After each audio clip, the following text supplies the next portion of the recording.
Chapter 10-12. Now that you know, do you intend to write a new one that matches his reading level? Do you need me to guide you? Gu Mengmeng shook her head. I already have a boyfriend, why would I write a love letter to someone else? His anger dissipated in an instant. Even Snake himself found it unbelievable. So he was so easy to coax. Just one sentence from her could pull him into the clouds. All the things that she had done to make him unhappy could be written off. His large hand wrapped around Gu Mengmeng's waist and lifted her up, pressing her against his abdomen. He lowered his head and kissed her lips. It was a lingering and loving kiss, as if it was a small reward. But I still mind that your first love letter wasn't written to me. Your first words of love weren't meant for me. You racked your brains to choose the right words to write, but they didn't belong to me. Gu Mengmeng was a little breathless from Snake's kiss. Her body turned soft as she laid on Snake's chest. That was copied by me, Snake's eyes lit up and his mood improved. Gu Mengmeng was a little shy. She lowered her head and said, I saw a sentence on an app. I thought it was beautiful, so I copied it down as a love letter. I didn't think of it myself, Snake was happy again. His woman did not spend her time on others. Her love letter was so half-hearted. It was obvious that she really did not like Zhang Jinqing that much. Even so, I am still jealous. Snake hooked Gu Mengmeng's chin gently. So, tell me, how are you going to make it up to me? Jealous? He was the great CEO. He was high up in the clouds. He was a child favored by God. Mortals could only look up to him. How could he feel jealousy? Just because her first love letter was for someone else? I will also copy one for you. Gu Mengmeng asked tentatively. Snake raised his eyebrows. Copy? Gu Mengmeng shook her head. She immediately corrected herself.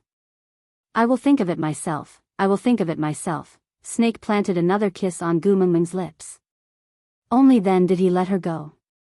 Seeing her running for her life upstairs and slamming the door, Snake could not help but smile. He heard the sound of her breathing heavily behind the door, trying to calm her racing heart. I look forward to it, my Tu Meng. The next day was the weekend and Gu Mengmeng did not need to go to school. But as she was used to waking up early for work, she still woke up at 7 a.m. sharp. Just as she put on her clothes, she heard someone knocking on the door. Rubbing her eyes, she opened the door and saw Snake leaning against the door frame, smiling at her. Good morning. Gu Mengmeng was stunned for half a second before slamming the door shut. She quickly retreated into the washroom to wash her face and brush her teeth. Gu Mengmeng held onto her chest and took a deep breath before opening the door again. Snake was still standing there in the same position as before, as if he was frozen in time. Even his smile was the same loving one. Good morning, Senior. It was her first time greeting her boyfriend and she felt an indescribable sweetness growing in her heart, spreading throughout her entire body. Snake held onto Gu Mengmeng's waist and pecked her on the lips. Let's go downstairs for breakfast. You made this? Gu Mengmeng looked at the exquisite Western-style breakfast on the table and was stunned. Chapter 10-13. Snake scooped up a little potato-avocado salad with a small spoon and brought it to Gu Mengmeng's mouth. He looked at her gently, waiting for her to open her mouth. Gu Mengmeng's face was extremely red. She had never been fed by anyone since she could remember. She could not take it when Snake was teasing her so early in the morning. That. I can do it myself. Gu Mengmeng said softly. He held onto her hand that was about to take the spoon and pulled it before wrapping it around his waist. She sat in front of the dining table while he stood leaning against it. The sunlight shone through the European-style wooden windows, casting a warm glow on Snake's back. His slender and very good-looking hand held a small spoon and stopped it by her lips. He smiled faintly and asked, if you can do everything yourself, then why do you still need a boyfriend like me? Gu Mengmeng's heart was about to jump out of her throat. Luckily she was sitting down, or else her legs would have given way and she would have fallen to the ground. Ah! Snake let out a soft sound, indicating for her to open her mouth. Being stared at by him, Gu Mengmeng obediently opened her mouth, allowing him to place that small piece of potato avocado salad into her mouth.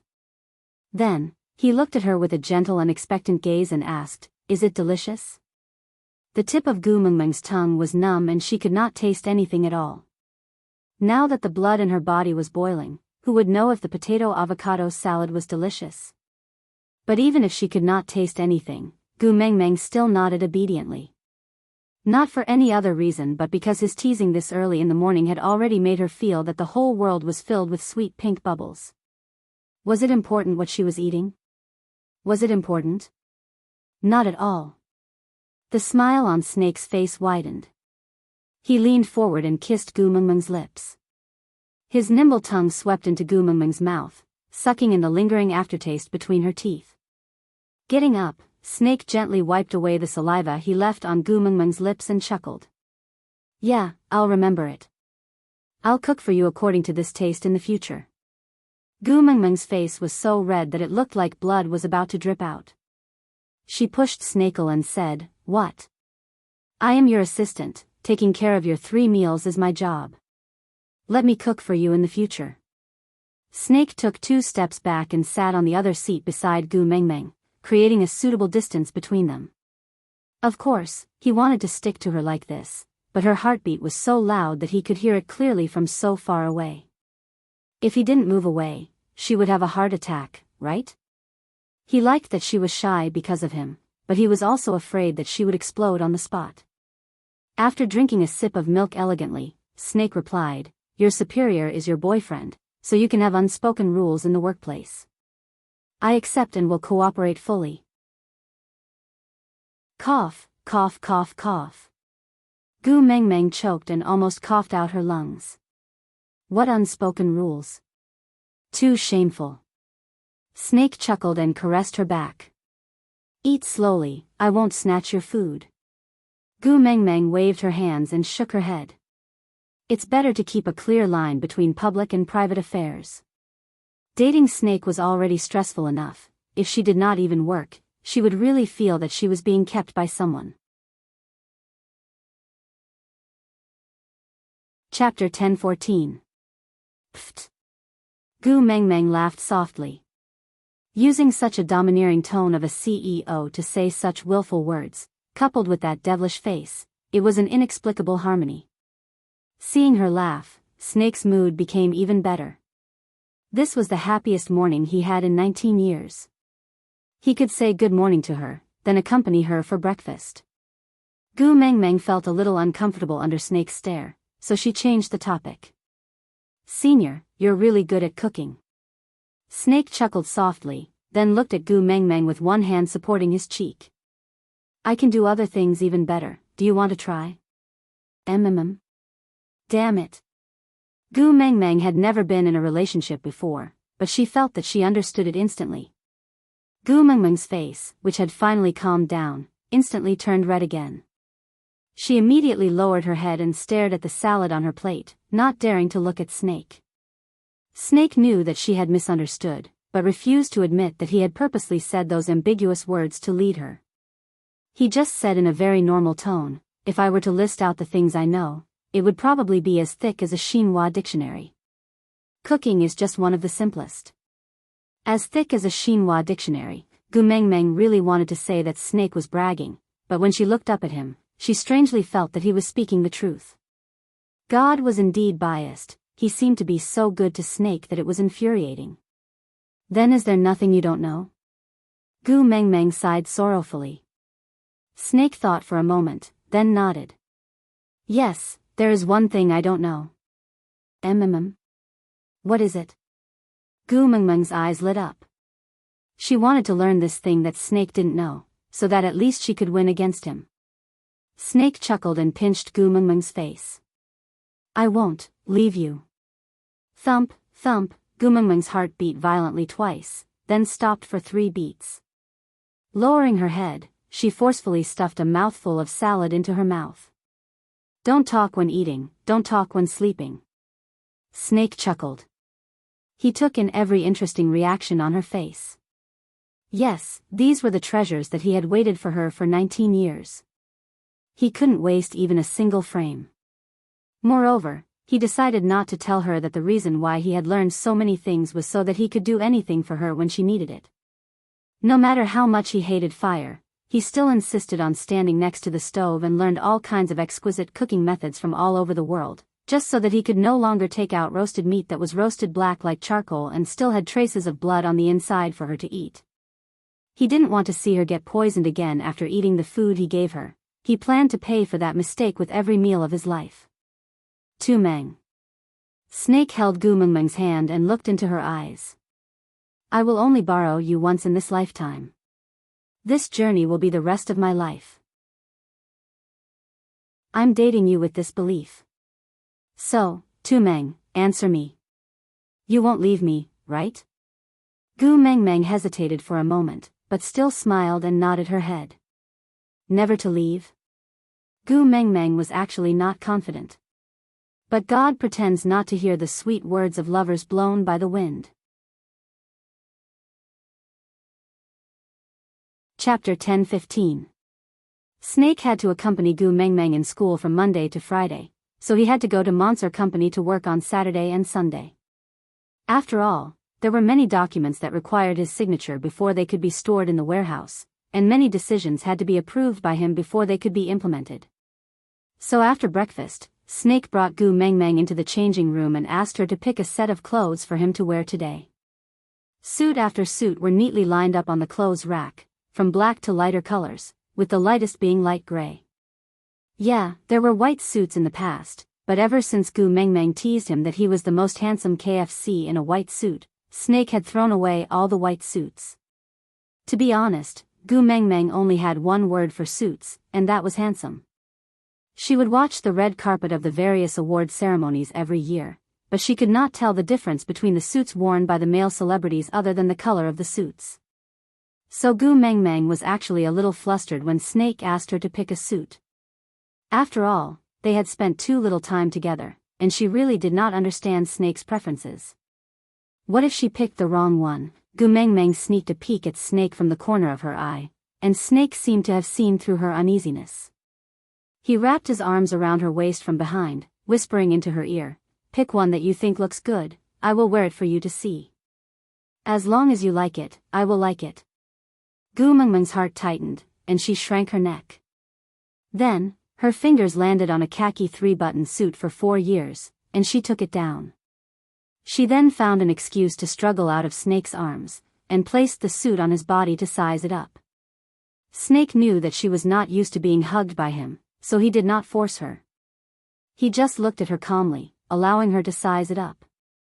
Gu Mengmeng put the khaki suit back, and took a dark coffee-colored suit. She compared it and felt that this color looked better, so she secretly looked up at Snake's expression, trying to gauge his intentions. Snake looked at her with a smile, and said indulgently, "Like it? I will wear it for you to see." With that, Snake started to unbutton his own shirt. Gu Mengmeng was shocked, and shouted, "Don't move." Snake really stopped moving as if someone had pressed the pause button. He then stared fixedly at Gu Mengmeng. When she raised her head to look at him, the corners of her lips curved up, and she said, "What? Tu Meng wants to help me take off my clothes?" Gu Mengmeng's face turned even redder. She shook her head like a rattledrum and said, No, I'll leave the clothes for you first. I'll go out first, you can slowly change." With that, Gu Mengmeng wanted to run. She had only taken one step when her wrist was grabbed by Snake. With a little force, she fell into Snake's arms.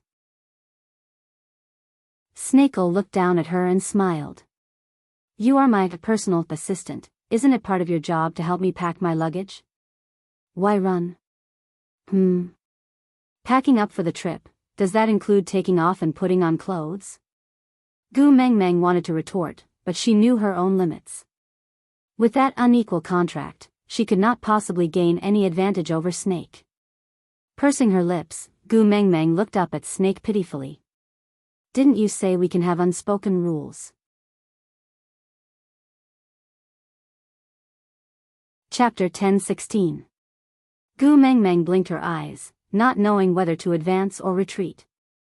Sleep with him, it was not that she did not want to, but she did not dare to. Gu Mengmeng did not have the guts to do so. Not sleep with him, did she really have to tear off his clothes and put them on herself?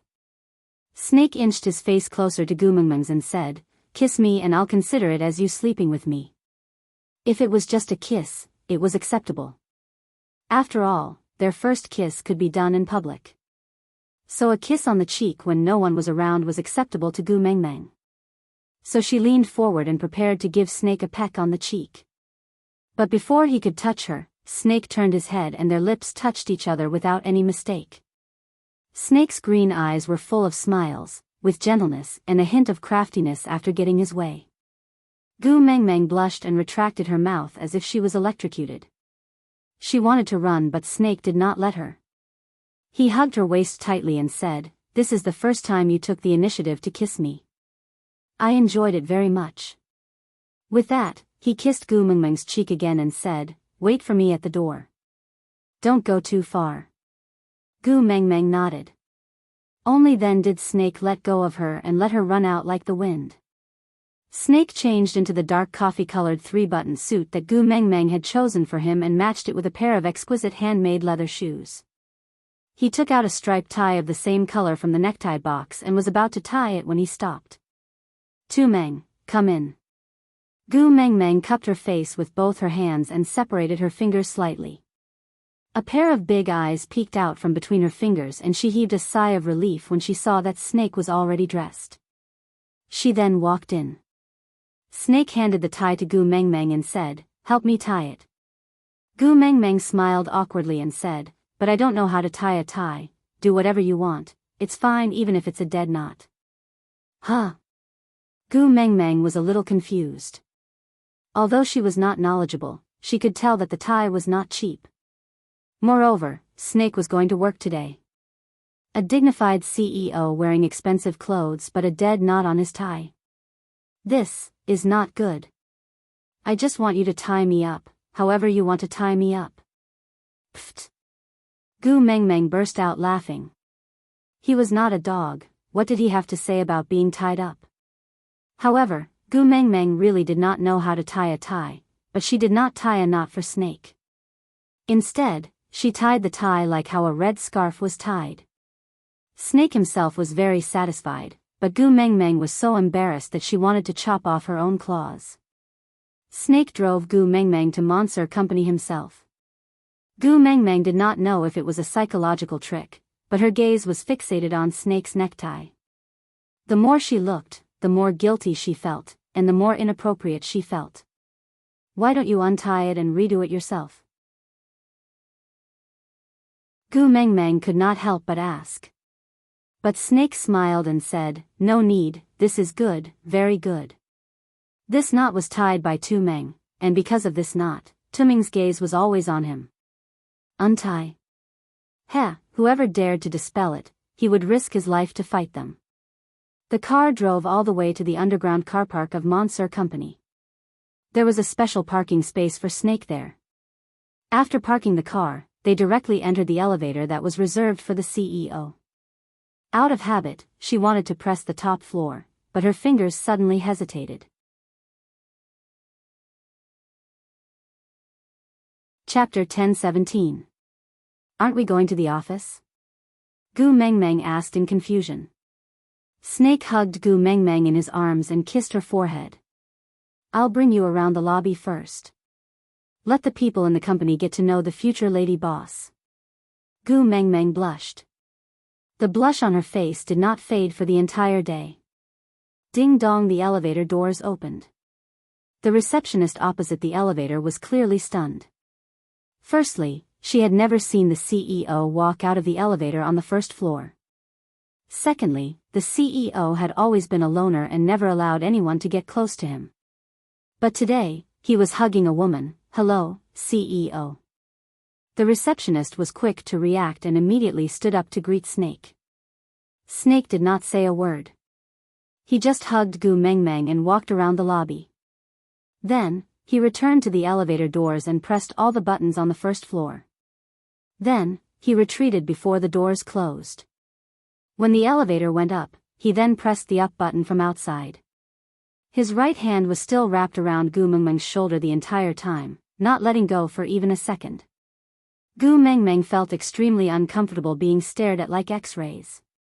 She asked softly, "What are you doing?" Snake smiled faintly. "Waiting for the elevator."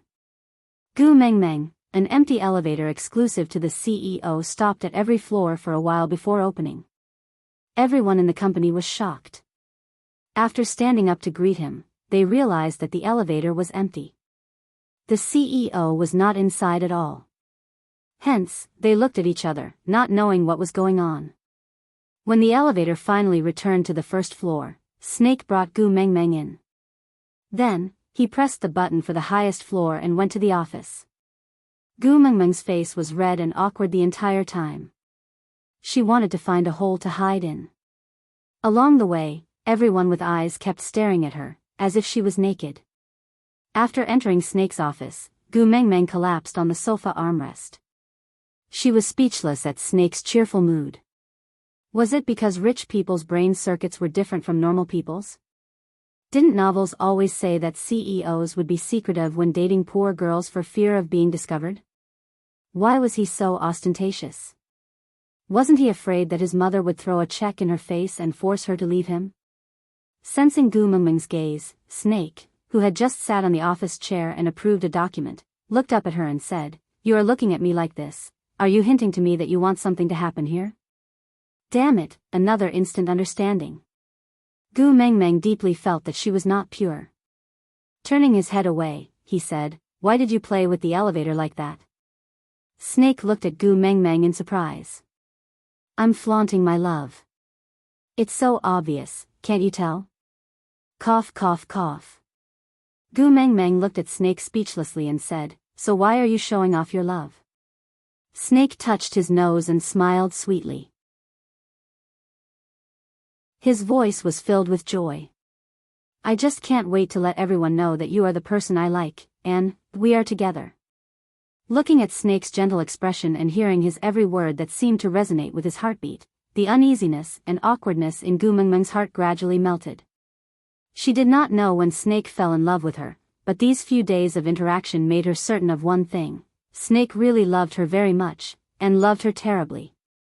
Aside from the topic, cold dog food was randomly slapped on her face.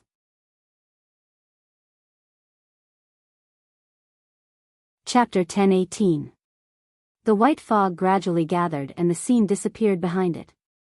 Gu Mengmeng felt like she had just watched a sweet movie and her mood became much better. She stretched lazily and stood up from the chair. Turning back, she met the beast deity's smiling gaze. "Father, this place is much bigger than the last time I was here," Gu Mengmeng said. The beast deity nodded. "Yes, you brought more hope to the beast world, so you obtained more power." But she did not do anything. Gu Mengmeng looked at the beast deity in confusion. After a long silence, she suddenly understood something. The first time the Grassy appeared was not because she merged the mermaid tribe and giant fish tribe, nor because she dug the well. It was because she obtained the kiss of the ocean, so the reason why the area became bigger this time was because of the soul of the forest? As if he could read Gu Mengmeng's mind, the beast deity rubbed her head. "When you gather the 7 treasures, the white fog will dissipate. Looking at it now, it should be a beautiful grassland. Full of hope." Gu Mengmeng's mind buzzed. She remembered that the beast deity had once told her that when the white fog dissipated, the doors of time and space would open. Instinctively taking a step back, Gu Mengmeng gazed at the beast deity. "I can choose not to return, right?" The beast deity nodded. "No one can force you. The choice is in your hands." It was the same answer as the previous time. Gu Mengmeng heaved a sigh of relief. Taking 2 deep breaths, Gu Mengmeng adjusted her emotions. "I came here this time because I have a few questions. Ask away." The beast deity looked like a good father who would tell her everything. Gu Mengmeng said, "Do you know a female called Melinda whom I saved when I was retrieving the kiss of the ocean?" The beast deity chuckled. I watched True Records of Love in the Battlefield. Gu Mengmeng chuckled. True Records of Love in the Battlefield was a joke she had made when she helped Melinda and Carter clear the stray beasts on the way back. But since the beast deity already knew, Gu Mengmeng did not say anything else. So she asked directly, "There is just something I don't understand. Why did Dora want Melinda dead? She likes Fei Rui, but Fei Rui and Melinda are siblings." The beast deity rubbed Gu Mengmeng's head. "Because of jealousy." Jealous? Gu Mengmeng could not understand. The beast god nodded and continued, "Fei Rui and Dora grew up together. Dora has always liked Fei Rui, but ever since Melinda was born, Fei Rui's attention has been completely focused on his precious sister. He has become colder and colder towards Dora. Dora kept trying to get on Fei Rui's good side. She used all kinds of methods to get Fei Rui's attention, but she could not get Fei Rui's attention back from Melinda. Hence, she decided to kill Fei Rui. She thinks that as long as Melinda dies, Fei Rui's attention will return to her. Gu Mengmeng held her forehead. She was really on the verge of breaking down. She thought that in modern times, the kind of mother-in-law and daughter-in-law fight 70 times was already the peak of ethical dramas. She didn't expect that this, "kill your sister because I love you," would reach the peak. Shaking her head, Gu Mengmeng only wanted to clarify the situation, but she did not have the strength to judge who was right or wrong. Love was something that could not be explained clearly.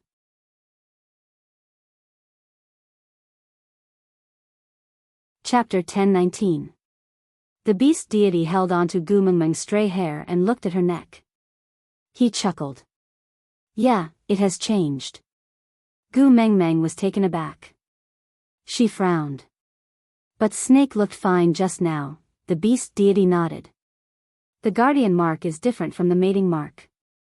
The guardian mark will change according to the power you have inherited." Gu Mengmeng stared blankly at the beast deity.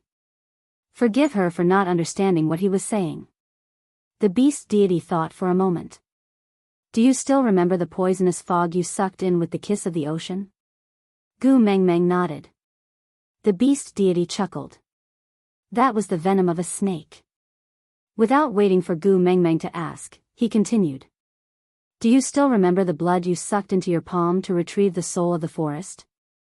Gu Mengmeng nodded again. The beast deity continued. "That was the blood of a snake." Gu Mengmeng frowned. She did not understand. The beast deity continued. "Then do you know who that snake is?" Gu Mengmeng shook her head. The beast deity said, "Whales." The beast deity only said one name, but it made Gu Mengmeng shudder. Whales? Snake's biological father. The one whose heart was dug out by Wang Xiaoxin? The beast deity nodded. He agreed with Gu Mengmeng's guess. Then he continued, "What Snake left you is his personal protection mark, and also a key. You absorbed Whale's blood and venom. That is equivalent to activating this key and opening the door to the guardian mark. You should have realized it yourself. You are much stronger than before. In the past, the snake species submitted to you because they feared your beast king powers. Or they wanted to use your identity as the messenger of the beast deity to gain protection. Or they were like Wabi, who saw you in a different light because of Snake. But now..." The beast deity paused for a moment before continuing, "Now, your protection mark has changed from Snake's personal mark to the Snake clan's protection mark. In other words, no snake species can go against your orders. You are the absolute ruler and cannot be disobeyed." Gu Mengmeng frowned. She recalled Wabi's strange behavior the day they returned with the soul of the forest. That day, she clearly didn't release her aura.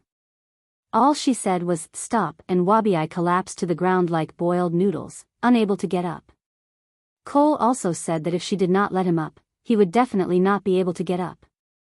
So, it wasn't because of the Beast King's strength, but because of the change in the Guardian Mark? "Do you still remember Ellie's death?" The Beast Deity continued. "Back then, she had forcefully disobeyed Snake's orders. That was why her scales fell off piece by piece and her skin was peeled off while she was still alive. It was obvious how furious Snake was then. And now you have the same ability. Gu Mengmeng frowned, feeling a little uncomfortable. She clearly remembered the beast deity saying that after Whales died, Wang Xiaoxin realized that she had fallen in love with him, so she gave up the chance to return to the modern world and wanted to stay in the beast world. But, then why did Whale's blood and venom appear in the deep sea and Zacharias? The beast deity kissed Gu Mengmeng's forehead. Alright, you will understand some things in the future. Hurry back, or else Elvis and Leah will be very worried about you.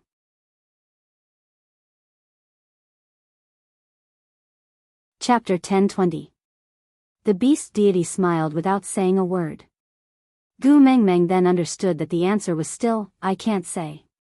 The answer was the same every time. Gu Mengmeng could not even feel the slightest sense of disappointment. Before she left, she hugged the beast deity and said, only when you raise a child will you realize the kindness of your parents. When I was being willful, I must have caused you a lot of trouble.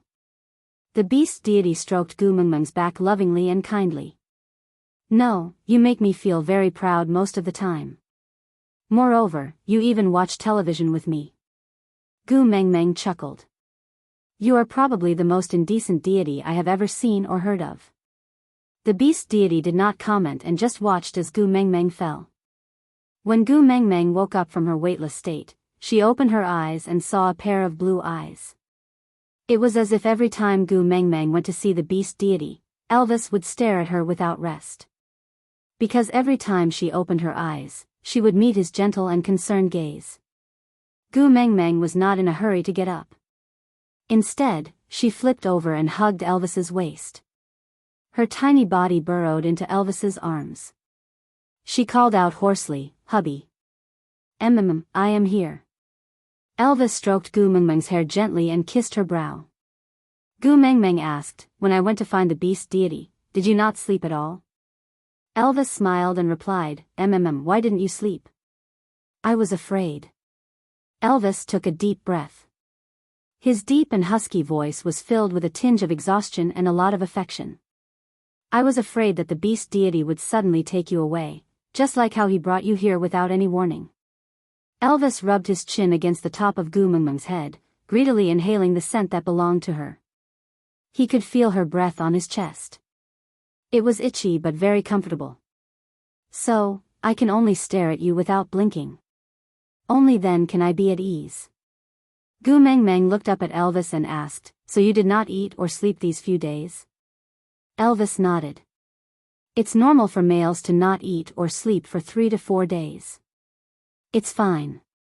Gu Mengmeng pretended to glare at Elvis angrily and he immediately said tactfully, Leah guessed that you would wake up today so he prepared a lot of food. I will accompany you to eat later, eat more, alright? Gu Mengmeng nodded and smiled without saying a word. She just continued to stay in Elvis's arms and buried her face in his chest, not wanting him to see her expression. She forbade them to keep anything from her. She forbade them to lie to her in the name of doing it for your own good. However, she managed to hide the fact that the white fog in her dream was gradually dissipating. She did not know when the door of time and space would open, and she would have to choose between staying or leaving. It wasn't that they didn't want to talk about it, but they were already so uneasy. If they talked about it, anyway, she wouldn't choose to leave them, so it didn't matter if she didn't say it. In this life, he would only hide this one thing, and he would hide it for the rest of his life. Leah heard the commotion in the house and knew that Gu Mengmeng had woken up. He unknowingly heaved a sigh of relief and adjusted the fire so that the food could be cooked as soon as possible.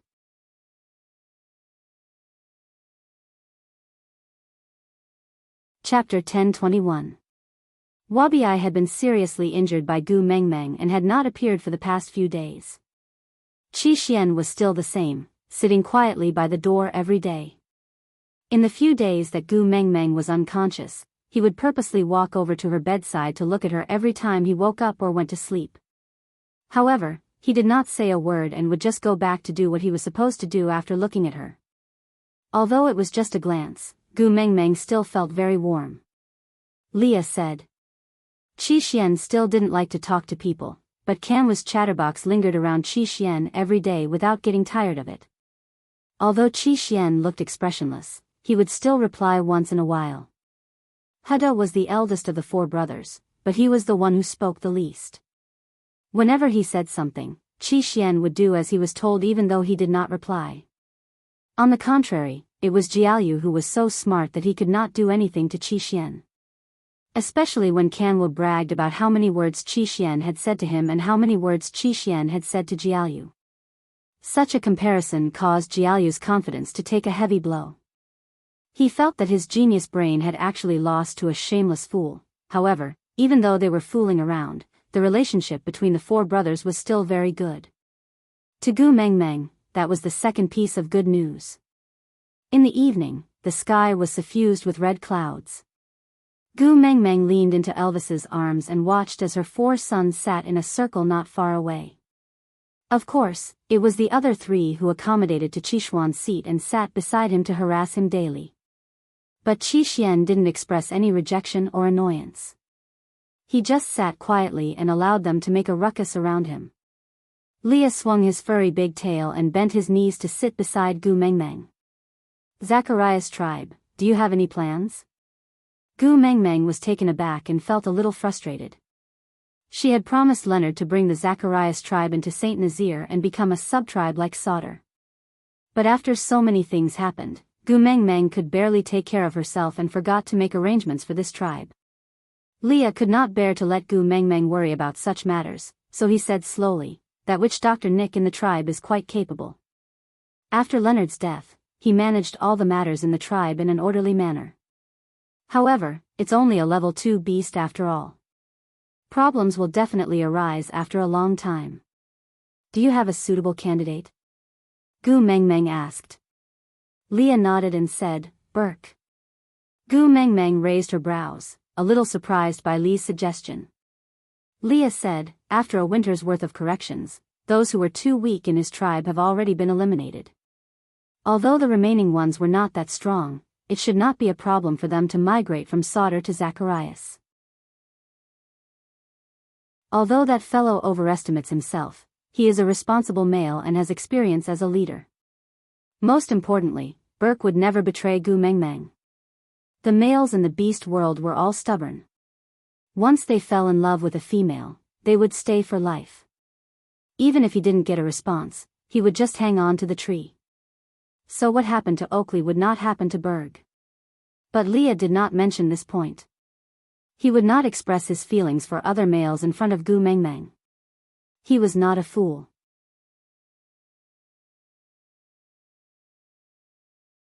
Chapter 10:22. Lee's gaze landed on the 4 little ones not far away. He was a little hesitant, but he still said, So, I want Kanwa to come with Burke. Kanwa is your son and has an esteemed status. If he calls Burke master, it will be equivalent to elevating Burke's status. No one would dare to say anything. Moreover, Zacharias borders the stray beast camp, and the leader here is Peter. Peter's weakness is Natalie, and Natalie will never allow Peter to harm Elvis's children. Furthermore, if anything happens to Zacharias, Peter will have to send people to help protect it. This is equivalent to turning one of our greatest enemies into our greatest allies. Gu Mengmeng knew that her sons were all adults and would eventually have to go out and establish their own families. But she never expected this day to come so quickly. Her sons were not even 2 years old yet. She had just snatched back Qi Xian, and now she had to send away Kanwu. If you can't bear to, we can think of other ways. Leah had already given her the most comprehensive plan, but he couldn't bear to let Gu Mengmeng feel heartache. Just as Elvis had said, as long as Gu Mengmeng was happy, raising a litter of useless wolf cubs was nothing. Gu Mengmeng shook her head and said, Kanwu has already grown up. He knows what he is doing. You can discuss this matter with him. As long as he is willing, I have no objections. Although I am his mother, I can't tie him to my belt forever. Gu Mengmeng said it casually, but she was actually feeling terrible inside. It was an indescribable contradiction. On one hand, she was glad that her sons had grown up, but on the other hand, she couldn't bear to let her sons leave her. Leah gently hugged Gu Mengmeng and said, "Don't worry too much. This place is not too far from Saint Nazaire. We can visit him often in the future, or wait for Burke to establish himself here and then let Kanwa come back." Gu Mengmeng nodded and didn't say a word. When Gu Mengmeng told Kanwa about this, he agreed without a second thought. He had the willful and flamboyant air of a young man, as if he could finally fulfill his ambitions. Gu Mengmeng chuckled and shook her head in exasperation. This was truly a case of a mother worrying when her son travels 1,000 miles, but a mother worrying when her son travels 1,000 miles. This little heartless fellow did not seem to miss Gu Mengmeng at all. Gu Mengmeng could not bear to reprimand him, so she just smiled and watched as Kanwa eagerly planned out a future full of loopholes. She did not know whether to laugh or cry. Qi Xian, who had been silent all along, suddenly stood up and walked to Gu Mengmeng's side. "Mum, can I stay behind with Wu?" "You?" Gu Mengmeng was surprised. Qi Xian nodded and turned back to look at Kanwa with a slight frown. Then, he turned back to look at Gu Mengmeng. "I'm afraid he will be at a disadvantage." Gu Mengmeng, Leah, Elvis and even Jiaoyu understood that Qi Xian was saying Kanwa was too stupid. Only Kanwa did not seem to notice and even hooked his arm around Qi Xuan's neck. He was extremely excited and said affectionately, "Second brother treats me the best. With a second-level beast like you by my side, I feel more at ease. Even if you want to beat a tiger, you need your own brothers, right?" Qi Xian sighed and looked at Gu Mengmeng without saying a word. But his eyes were filled with the expression, "Look at how stupid he is. If you don't look after him, something bad will definitely happen." Seeing Gu Mengmeng's hesitation, Kanwa directly pounced into her arms and begged, "Mum, you also know that I admire my second brother the most. Now that he is willing to take care of me, I am extremely happy. Please don't break us up."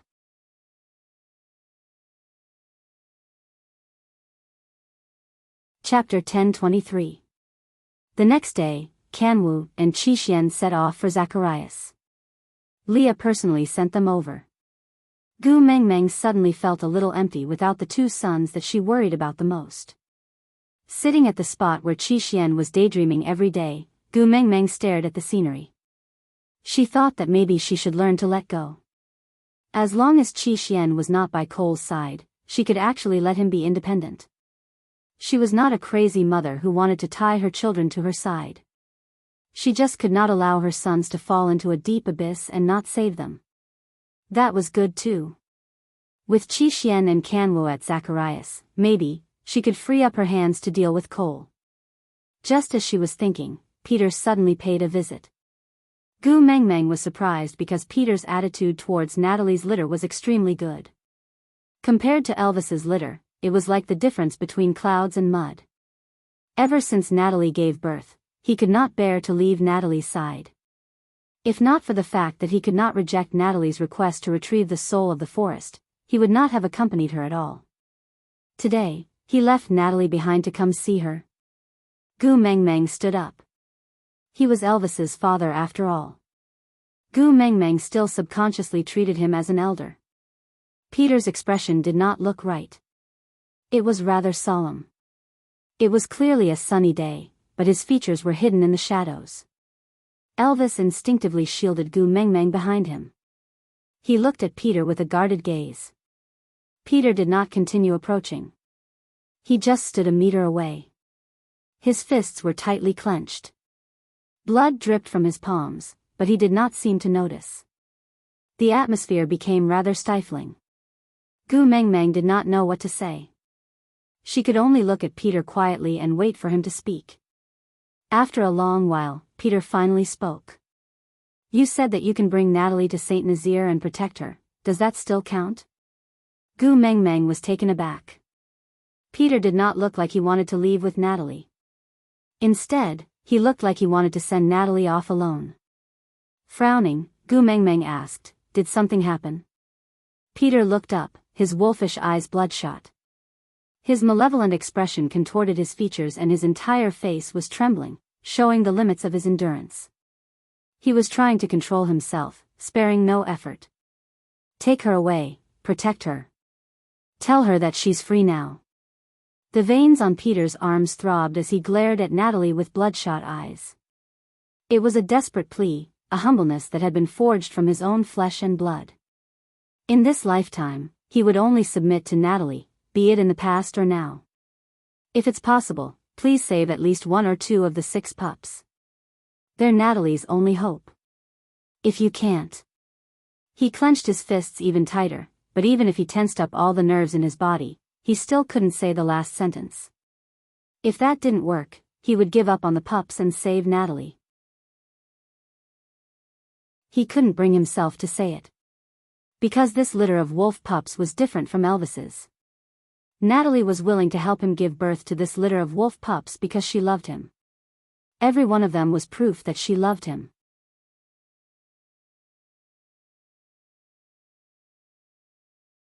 Chapter 1024. You? Gu Mengmeng expressed her surprise. Yes, me.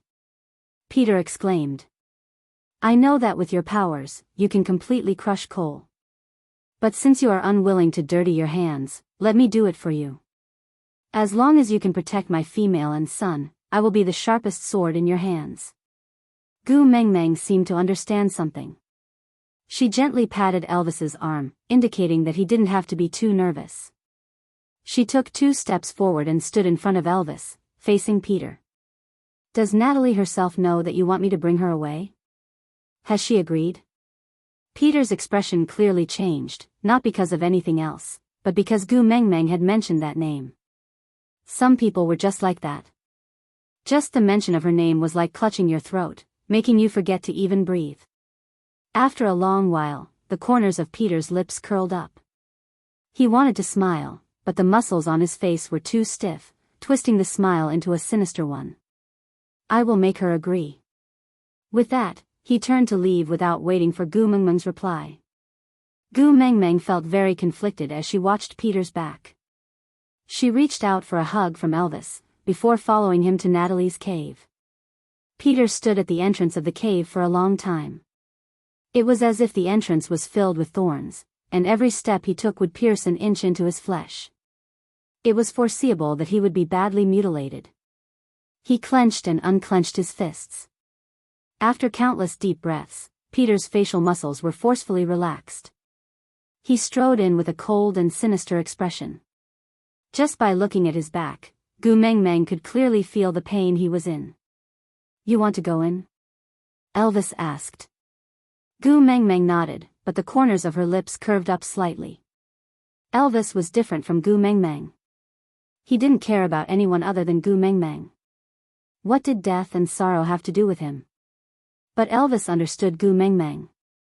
She had always been soft-hearted and easily affected by others. But Peter's sorrow today had caused a faint smile to appear in Gu Mengmeng's eyes. This was not normal, forget it, as long as she wanted to do something, he would let her do as she pleased. Stepping into the cave, they saw Peter sitting boldly on one side of the bed, his head raised and chin looking at Natalie.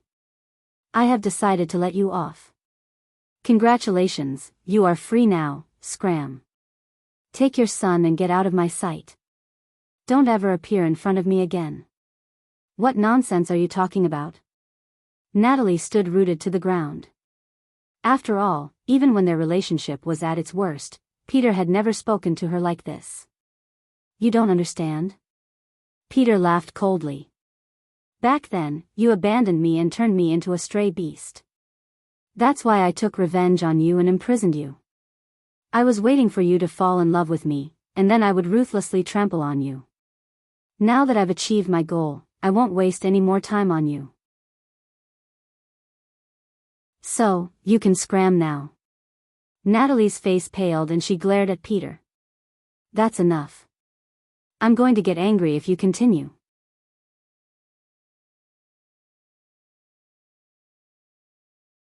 Chapter 1025. Natalie took 2 deep breaths and calmed down. She said with a mild expression, I have never heard of a female being able to walk back safely from the hands of stray beasts. Since you've already taken your revenge and you're tired of me, then just kill me. I won't be able to survive if I leave this place anyway. An old female like me will no longer have any males willing to mate with me and take care of me and my children. I might as well die in your hands." With that, Natalie lifted her chin, revealing the clear veins on her neck. She then picked up Peter's hand and held it against her own neck. "Here, with your skills, it should be broken with just a light pinch." Peter's expression twitched uncontrollably. He quickly retracted his hand and shot a cold and sharp gaze at Natalie. It was like a wolf eyeing its prey in the night, full of danger. "You are not worthy of dirtying my hands. Moreover, I want to watch you slowly being tortured to death. Breaking your neck? If I let you die too quickly, I will not be happy." Natalie patted the dirt off her body and stood up from the bed. Then, she sent the 6 little ones into Gu Mengmeng's arms and said with a smile, "Daughter-in-law, help me take care of Elvis's brothers. I have to teach his father a lesson first. Perhaps he has forgotten who is the head of the family after being so friendly for so long." Gu Mengmeng nodded and shot Elvis a look. Then, the 2 of them left the cave and sat at the entrance to eavesdrop. Peter, who had been full of vigor, suddenly became a little timid. He did not know why. He had been so confident when Gu Mengmeng and Elvis were around. But now that the 2 of them had left, he did not even dare to look at Natalie in the eye. The ferocious look on his face was still there. He tried his best to play the role of a cold person. But the beads of sweat on his forehead and his throbbing temples betrayed his unease. Natalie stood in front of Peter. As he was sitting, she could barely look at him at eye level. She said, "Because you don't have the mating mark, so you don't have to worry about being abandoned, so you can do whatever you want, right?" Peter frowned. He knew that he should roar back fiercely or use sharp words to mock her. But it was as if his mouth had been sewn shut and he couldn't say a single word. His heart was beating extremely fast and he had a feeling of unease and anticipation. Natalie placed her hands on her waist and lifted her chin to look at Peter. "I am after all a female who has been tied up in the stray beast camp by you for 17 years. Do you think I am still the same little female who would be scared to tears by your ferocious look in the past?"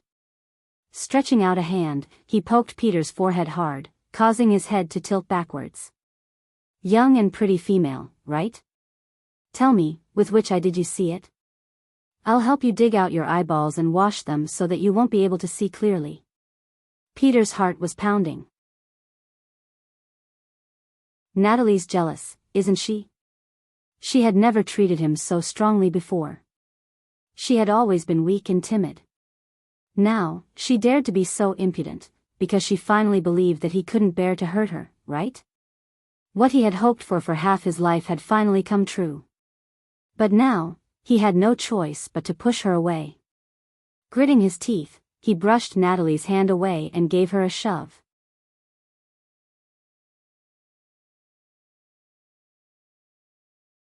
Chapter 10:26. Natalie didn't seem to expect Peter to push her. After a moment of shock, she stood up and said, "You've got guts. You dare to hit me? All right. Even if you hurt me, I won't let you have it easy." Peter looked at Natalie in confusion. He had a bad feeling about this. Natalie turned her back to Peter and said, "You pushed me. I will kill your beloved female." With that, she used all her strength to dash towards the wall, looking as if she was going to smash her head against the wall and die. Peter broke out in cold sweat. He didn't even know that he could move so fast. He was already in front of Natalie when she had just taken her first step. "Ugh," he groaned as he felt an intense pain in his chest. It wasn't that Natalie's collision was painful, but he knew that Natalie didn't hold back at all. She was really determined to smash herself to death. If he hadn't stopped her in time, Natalie wouldn't have survived the collision. "Are you crazy?" Peter roared as he held on to Natalie's shoulder. Natalie looked up. There was a red mark on her forehead. She looked at Peter with tears in her eyes and said, "Didn't you not want me anymore? Didn't you get sick of me and feel disgusted at the sight of me? Go and find your young and beautiful female. Why do you still care about me?" Sob, sob, sob. He wanted to shake Natalie off and say, "If you want to die, stay away from me." Don't dirty my place.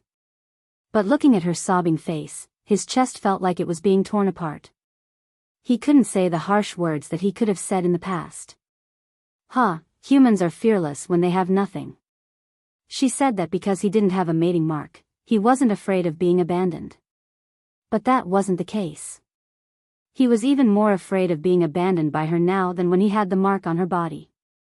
Compared to her love, the mating mark was not even worth mentioning. Peter's pretense crumbled in the face of Natalie's tears.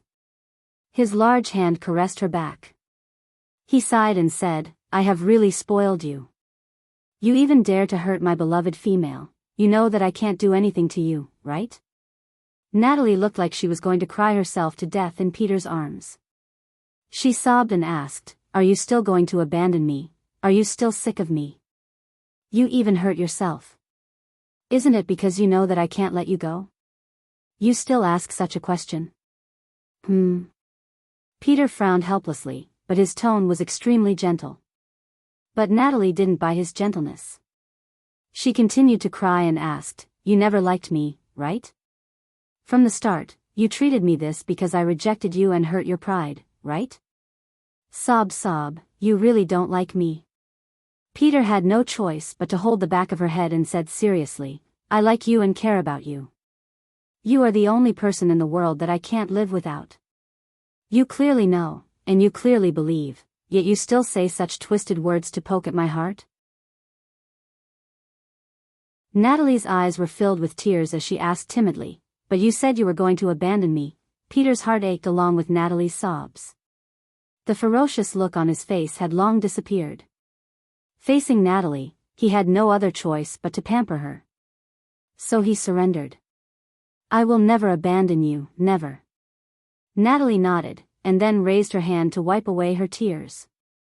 She revealed a sly smile and said, You're not going to abandon me? Then let's talk. Out of topic, all females in the world are drama queens. Appraisal complete report on our results last month. The final ranking of Wolf Man in March was 80th. In the 2 months since it was released, we both entered the top 100.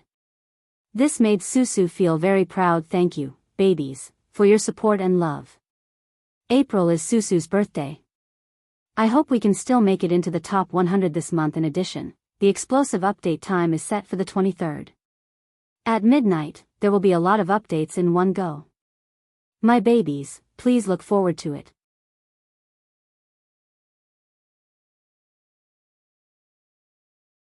Chapter 10:27.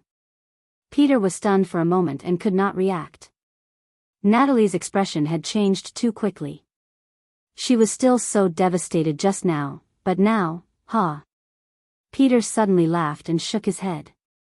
He hugged Natalie even tighter and said, You, after spending so much time with the stray beasts, you have actually become so sly. But this is also good. Compared to you being really upset. I would rather you were just fooling me. Natalie pushed Peter away and sat back on the bed. You won't be able to get away with this level of sweet talk. Tell me, why did you suddenly ask me to leave? Peter walked up to Natalie and knelt on one knee. He placed one hand on Natalie's knee and the other around her waist.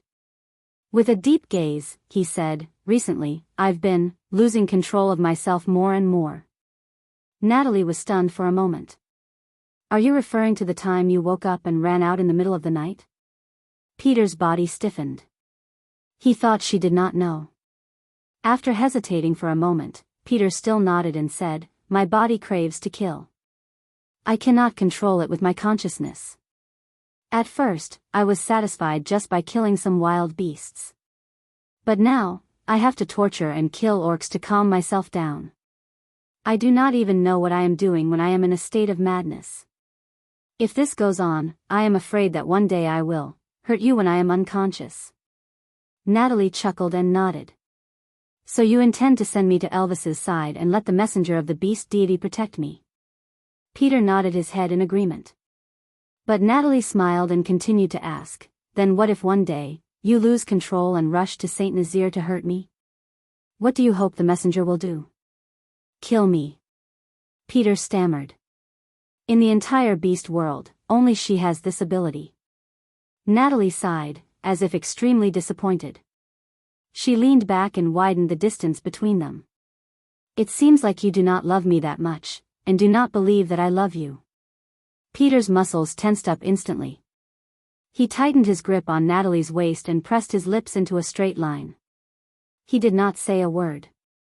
Natalie said, "If you had not stopped me just now, I would have knocked myself to death. Do you know that?" Peter became even more uneasy upon hearing this. Natalie continued, "Don't you understand? The current me. I can't live without you." Peter's eyes widened at Natalie's words and he was completely stunned. Natalie leaned forward and cupped Peter's face in her hands. "We've been going around and torturing each other for 17 years. Can't we have a good life ahead of us? Peter, I could not live without you. So, for my sake, can you try resisting that bloodlust? You love me so much. Can't you do anything for me? I can't live without you, so I will definitely try to overcome it. But I can't risk you, so you can leave with Elvis and the rest first. I'll come and fetch you when I can control this desire, all right?" Natalie smiled and shook her head. "I'm your greatest courage, aren't I? If I leave, how will you have the strength to resist the desires other than longing?"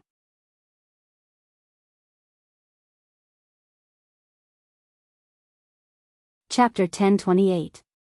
Peter chuckled and shook his head. "You have really been spoiled by me to the point of being out of control." Natalie wasn't angry. She just smiled. "Hand the children over to their elder brother and sister-in-law for a while. I will focus on accompanying you." Peter nodded and buried his face in Natalie's thigh. A warm feeling spread from the left side of his chest to the rest of his body. Looking back now, he finally understood that the coldness in the past was called loneliness. Although Elvis was unwilling, he couldn't resist Gu Mengmeng's pleading gaze and reluctantly brought the entire nest of cubs back. He gritted his teeth. Those 4 huge troublemakers had just reached adulthood. 2 of them had yet to be chased away, and now there were 6 more. Just the thought of it gave him a headache. Elvis decided that after Peter's matter was settled, he would definitely fling those 6 meat buns in his face and have a proper duel with him. But luckily, Gu Mengmeng didn't personally carry those 6 milk buns. Instead, she threw them to Huda and Jiaoyu. Huda had always been steady and had the experience of taking care of his 3 younger brothers. So it wasn't difficult for him to take care of the 6 little uncles. More importantly, they could communicate in beast language, which was even better than Gu Mengmeng's. The cave that the 4 brothers had snatched back was not far away. So even though Huda had taken the 6 little ones away, Elvis would definitely be able to rush over to help as long as Huda or Jiaoyu howled at the top of their lungs if there were any problems. This was an era where communication was based on howling and transportation was based on walking. Leah had yet to return from sending Qi Xian and Kanwu off, while Huda and Jiaoyu were in another cave with the 6 milk buns. Gu Mengmeng's side was rather peaceful. She was already used to sitting where Qi Xian had sat in a daze. Elvis had become her personal sofa, using his chest to accommodate her.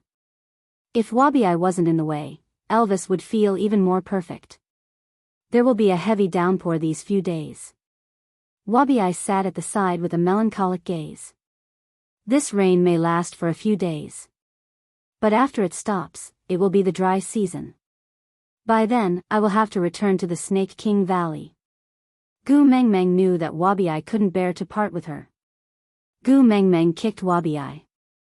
She didn't use much strength, only causing him to stagger but not fall. Wabi turned back to glare at Gu Mengmeng in displeasure, but she grinned widely. "What are you looking at? You couldn't beat me in the past, let alone now." Wabi rolled his eyes at Gu Mengmeng. "We came out for nothing during this rainy season. We didn't even get into a fight."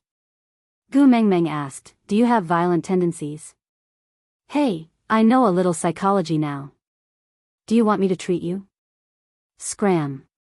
Wabi growled rudely before looking askance at Gu Mengmeng. "Before the monsoon season ends, how about I help you get rid of that cripple?" "That cripple, Cole."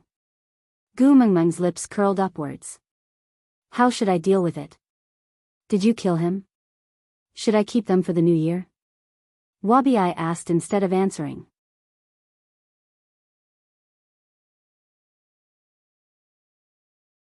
Chapter 1029.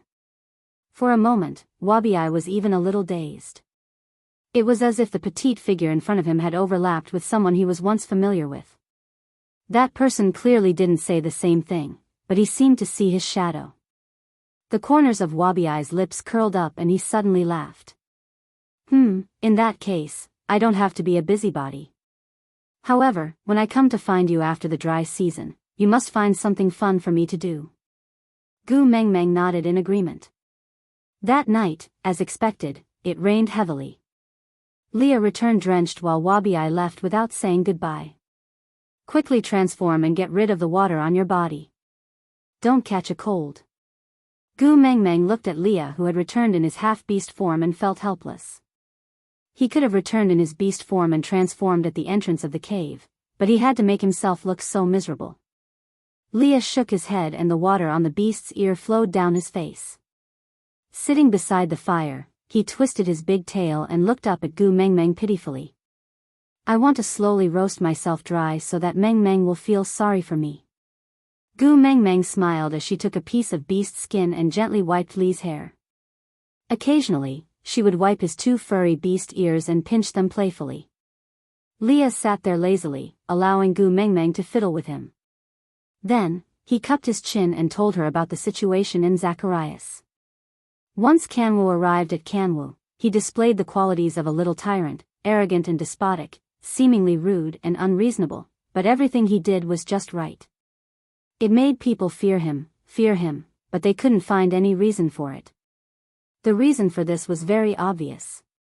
He was relying on the fact that he was the son of the messenger of the beast deity and no one dared to provoke him. He had to shoulder all the dissatisfaction the Zacharias people had towards the paratroopers.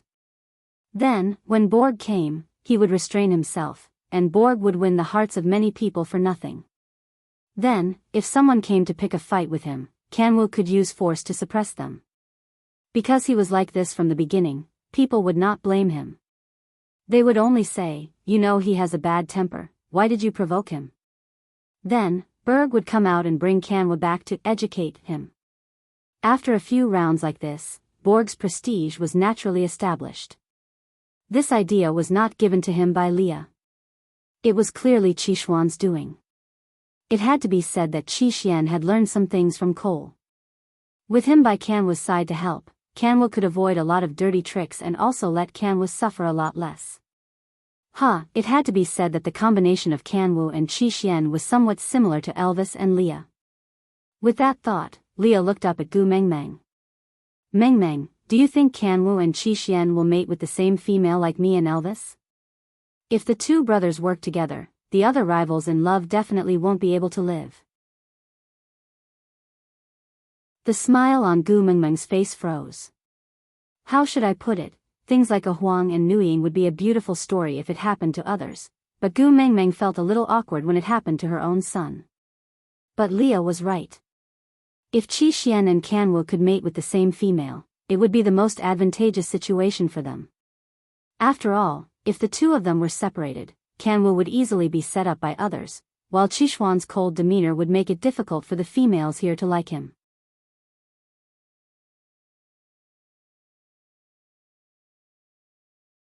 Chapter 1030. Gu Mengmeng smiled. Raising a son for 100 years, one would always have 99 worries. They didn't continue on this topic. After all, it was at least a decade later. Originally, everyone else had already left. Elvis and Leah had some indescribable thoughts of censoring them. But just as they were about to do so, they were stopped by a bone-chilling howl. That sound was Peter's. Gu Mengmeng frowned and instantly dispelled all her lustful thoughts. She draped a beast skin over herself and stood at the entrance of the cave, peering in the direction of the sound. The heavy monsoon rain came down heavily. Gu Mengmeng just stretched out a hand and her palm hurt from the raindrops. Don't go out. You will catch a cold. Elvis circled his arm around Gu Mengmeng's waist and used his chest to warm her up. Gu Meng Meng nodded. I won't go out. If I go out, I might not be able to control myself. Elvis was taken aback. You know what will happen? Gu Meng Meng nodded. She smiled with a hint of heaviness. I know, but I can't do anything. I can't do anything other than give my blessings. That night, amid the pitter-patter of the rain, wolf howls rang out incessantly. It made the night look like a ghostly hell, filled with the cries of demons. Gu Meng Meng stood at the entrance, tormented. She really wanted to rush over to take a look. What if Peter lost control? If he really killed Natalie, would he still be alive when he woke up? No matter how much Elvis said he had no feelings for his parents, he would still be devastated if he lost them in one night. Should she be a little more selfish? Even if Peter's identity as a stray beast could not be erased, as long as they were alive? The next day, it was still raining. Large patches of dark clouds pressed down on the sky. It was clearly daytime, but it was even darker than nighttime. The howling of the wolves continued and Elvis's brows furrowed. Gu Meng Meng couldn't understand the contents of the howls, but she could tell that Peter was in agony and torment. If the backlash from the mating contract was equivalent to peeling off a layer of a male's skin, then what Peter was facing now was equivalent to grinding away every inch of his flesh and bones, then forging a new body. If he did not undergo nirvana, how could he be reborn? To burn away all the impurities of being a stray beast, it must be very painful. This kind of torture lasted for a full 4 days. On the morning of the 5th day, the sky cleared. Gu Meng Meng walked out of the cave and did not say a word. She just looked into the distance quietly. After a long time, a small black dot slowly moved in their direction. It gradually became bigger, and its silhouette gradually became clearer. Peter, who was in a sorry state, walked over slowly with Natalie in his arms. Both of them had obvious injuries on their bodies. Peter was also at his limit. It was his belief that he could not let anything happen to Natalie that had supported him to walk over step by step. Gu Meng Meng left Elvis's arms and said, Elvis, Leah. The two of them understood and stepped forward. Leah took Natalie from Peter's hands and Peter only said one sentence, save her. Before fainting. Elvis stood at the side and caught Peter steadily. He carried him over his shoulder and walked back into the cave with Leah.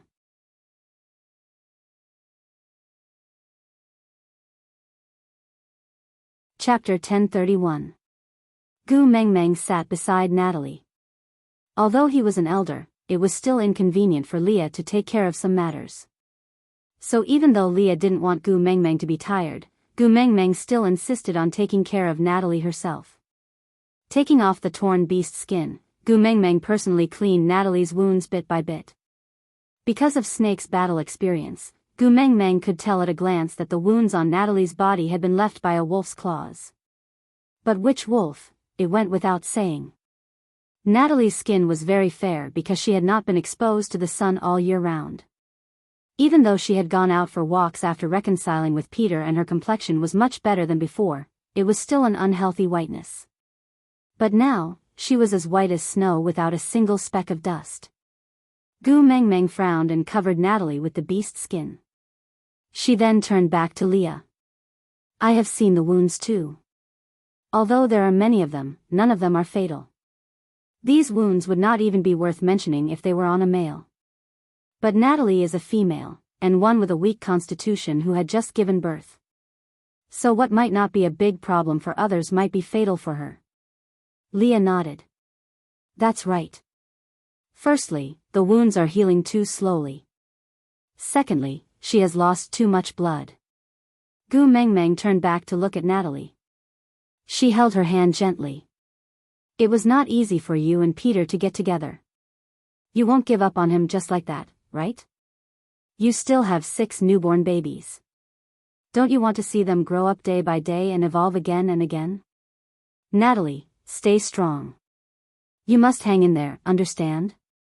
Elvis hugged Gu Meng Meng. Because of them, you haven't had a good night's sleep for a few days. Since you are fine now, go and rest.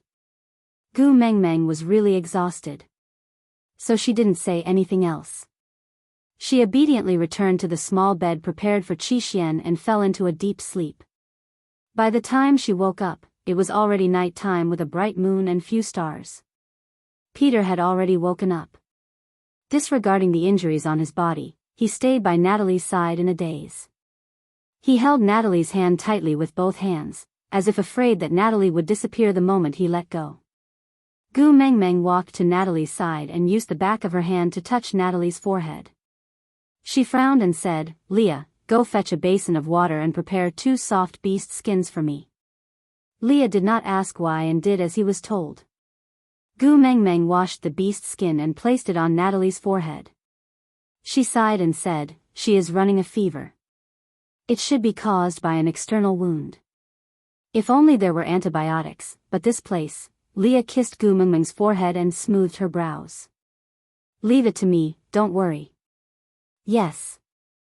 Gu Mengmeng nodded her head. Although Leah usually ignored the external injuries of males, he was a witch doctor after all.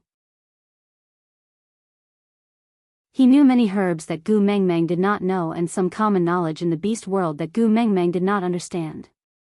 She chuckled. Having a witch doctor by her side really made her feel at ease.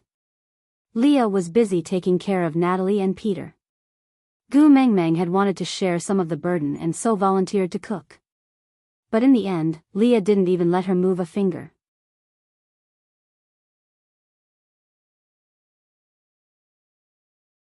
Chapter 1032. Apart from cooking, Leah spent most of his time taking care of Natalie. Peter's regenerative abilities were extremely strong and his external injuries healed within a few days. However, he still looked very haggard because the person he was worried about was still unconscious. Natalie's face was still pale but her lips had regained some color. Leah had treated her wounds very well and it was no longer inflamed. But the healing process was very slow. The dry season was gradually approaching. Elvis and Leah would not allow Gu Mengmeng to continue staying in the stray beast camp. There was no other reason, there was no water source here. They had to either return to Sauter or Saint Nazaire. They had to set off immediately to reach their destination before the water source dried up. Natalie's injuries were not suitable for long journeys and she definitely could not follow Gu Mengmeng. But Peter was no longer suitable to stay here as the king of the stray beasts. Gu Mengmeng could not stop worrying. In the end, after much coaxing and pestering, she decided to leave 3 days later. And just as Gu Mengmeng was about to leave, Natalie woke up. Heaving a sigh of relief, Gu Mengmeng felt as though a huge weight had been lifted off her shoulders. It seemed that ever since she snatched Qixian back from Cole's hands, everything had been progressing in the right direction. Peter carefully pulled Natalie into his arms. It was the first time in so many days that anyone could hear him breathing. "Leah, prepare something easy to digest. Let's have lunch before we set off." Leah chuckled. From the moment he saw Natalie wake up, he had already guessed that their departure time would be delayed. But luckily, they would only set off after lunch. He had initially thought that Gu Mengmeng would request to stay until tomorrow. That she was willing to leave in the afternoon was already better than he had expected. Leah prepared the food very quickly. When the piping hot sweet potato paste was served, Peter automatically transformed into a leather chair and propped himself up behind Natalie. He allowed her to lean against his chest with all her strength, not allowing her to exert even the slightest bit of strength. Taking the stone bowl and spoon from Lee's hands, Peter fed Natalie with his back to Leah. But Gu Mengmeng interfered and brushed aside the food Peter was about to send into Natalie's mouth. She looked up at Peter's displeased gaze without the slightest hint of fear and just chuckled. "You are not in a position to look at me like that now." Peter frowned but did not retort. Instead, he said, "Thank you for saving Natalie. I will definitely repay this favor." Gu Mengmeng shook her head and lifted a corner of the beast skin covering Natalie's body with one slender hand. A lifelike black wolf on her chest appeared before her eyes. Gu Mengmeng pointed at the black wolf's face and said, "I'm talking about this matter." Natalie looked at Gu Mengmeng.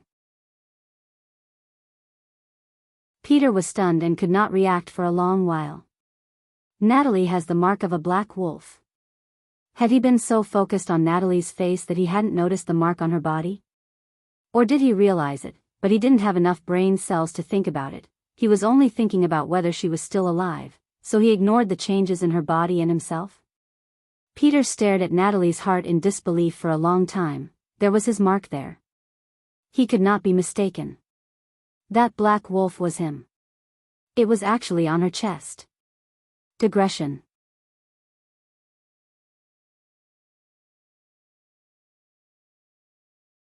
Chapter 1033. The stone bowl in his hand fell to the ground with a clattering sound, causing Peter's heart to tremble.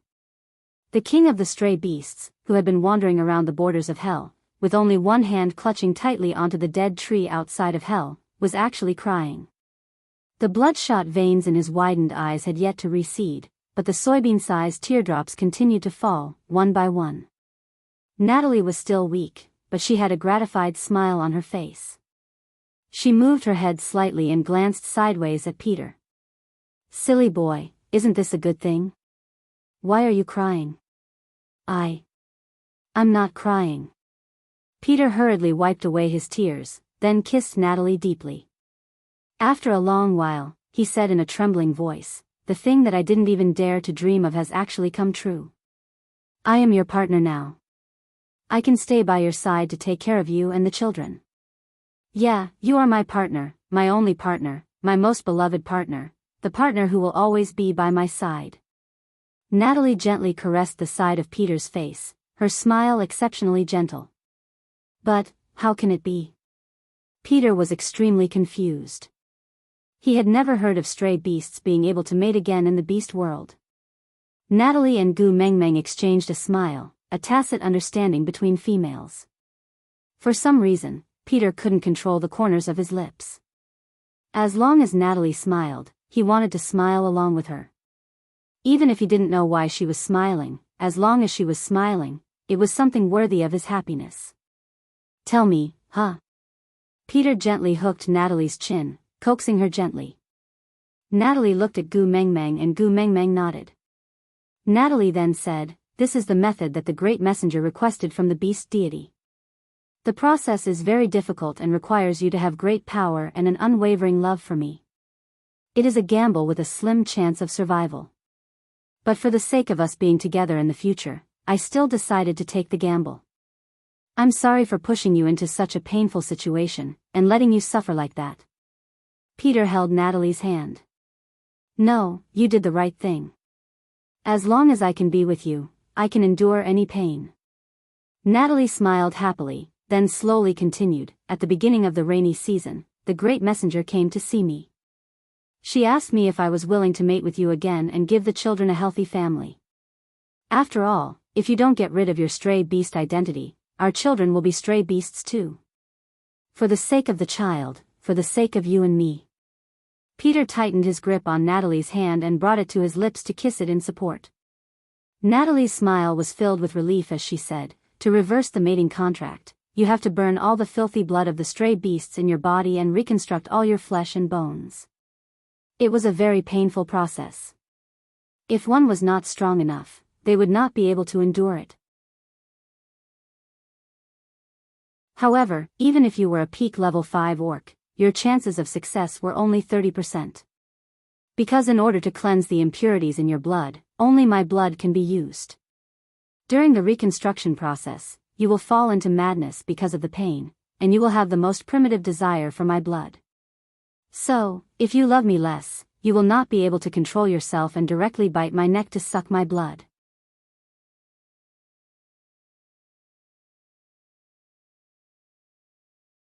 Chapter 1034. Natalie patted Peter to comfort him. She chuckled. "Didn't we succeed now? So don't be afraid. Everything is fine now." Peter frowned.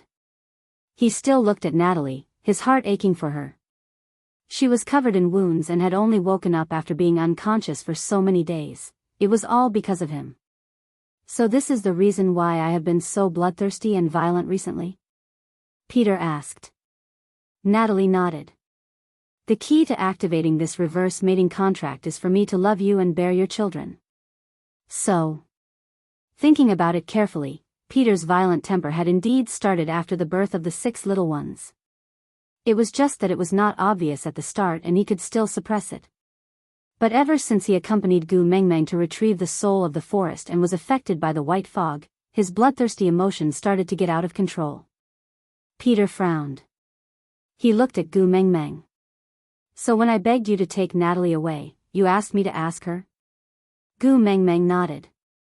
Yeah, it was expected that you would beg me like this. Because Leah had told me before that the reason why he wanted Elvis and I to mate first was because he needed someone who was capable and absolutely trustworthy. Someone who could protect me and bring me away if he lost control. Elvis also said something similar. I think all males have the same thought process. So I taught Natalie how to deal with it beforehand. Television dramas do not lie to me. Natalie also smiled. That's right. I used the 7-word mantra that the great messenger taught me to tame you. The 7-word mantra? Peter was confused. Elvis and Leah exchanged glances before looking at Gu Mengmeng. Natalie then looked at Gu Mengmeng. Great messenger, can I say it? Gu Mengmeng felt a little awkward. She tugged at Natalie's hand. You are Elvis's mother beast, which means you are my elder. You addressing me as great messenger makes me feel a little awkward. Why don't you call me Meng Meng like Elvis? No way. Elvis did not wait for Natalie to speak before rejecting her firmly. Meng Meng is my exclusive title. If you want to snatch it, you have to defeat me first. Peter tilted his head to look at Natalie gently. Do you like this title? I'll help you snatch it back. Gu Mengmeng face-bombed. The beast world was indeed full of weirdos. What was there to fight over? He waved his hand and said, how about you call me Little Gu? Natalie kept sneaking glances at Elvis's face. Seeing that he did not object, she smiled softly and said, all right, let's call him Xiao Gu. Since the 2 females had made up their minds, Elvis and Peter no longer had an excuse to fight and could only give up. Xiao Gu, can you tell them the 7 syllables mantra? Is it possible that it won't work if I tell you? Natalie asked hesitantly. Gu Mengmeng smiled. Don't worry, so what if they know? As long as they love us, they can't do anything to the 7 syllables incantation. Natalie thought it made sense. She chuckled and said, makes sense.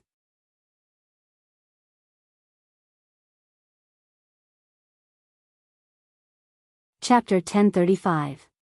With Gu Mengmeng's permission, Natalie stopped hiding and said, the 7-word mantra, as the name suggests, only has 7 words. First cry, second make a fuss, and third, hang yourself. Peter was taken aback. So you hit the wall, Natalie nodded. That's right, I was tricking you that day. Peter couldn't bear to be so harsh towards his own female and could only turn to glare at Gu Mengmeng. But Gu Mengmeng shrugged. That's right, I specially came to watch the show that day. You. Peter was suddenly speechless. Gu Mengmeng giggled. You are no longer a stray beast, is it all right to glare at me like that? My father only has me as his precious daughter. He doesn't even bear to scold me or glare at me. Aren't you afraid that if he gets angry, Gu Mengmeng didn't elaborate further but just glanced at Natalie. Peter instantly admitted defeat. He couldn't afford to offend this in-law. Gu Mengmeng laughed heartily and threw herself into Elvis's arms. Hubby, your father is such a coward. Elvis also snorted in agreement. He recalled how arrogant Peter was in the past, like a god controlling their lives and deaths, coldly watching as the brothers killed each other. But now, he was acting so cowardly. Actually, Elvis now really had a higher opinion of Peter. Males had never been afraid of fighting fiercely. But to reign in his vicious aura and admit defeat for a female was the proudest thing for a male in the beast world. Outside, he was an untamed wolf, but in front of his own female, he could only be a cowardly husky. Peter was like that, and so was Elvis. For his own female, they could risk their lives and be shameless. But understanding was one thing, but it didn't stop him from laughing along with Gu Mengmeng. After laughing enough, Gu Mengmeng straightened her back. Peter is no longer a stray beast. Even a 5th-level orc might not be suitable to stay here. Moreover, it would not be good for the wolf cubs to be educated. But Natalie's health is not suitable for long journeys. Why don't you go to Zacharias? Qixian and Kanwu are there, so you can take care of each other. Natalie nodded in agreement, and the case was settled. After lunch, the group split up. Natalie and Peter brought the 6 little buns to Zacharias, while Gu Mengmeng, Elvis and Leah brought Huda and Jiaoyu back to Sauter. Actually, this place was closer to St. Nazaire, but Gu Mengmeng was concerned about the little cub in Sandy's tummy. After all, it was her first child and Gu Mengmeng still hoped that she could rush back in time to accompany her. Sandy is so timid. If she is here, she will feel more at ease. Moreover, Gu Mengmeng had already promised her. She did not wish to lose her trust in her only best friend. After walking for 3.5 days, when Gu Mengmeng once again stood at the entrance of Sauter, Oakley was still there with a group of elders to welcome her. But this time, apart from the elder, there were a few other beast men. They looked unfamiliar, but they all seemed to have extraordinary strength. They were at least rank 3 beast men.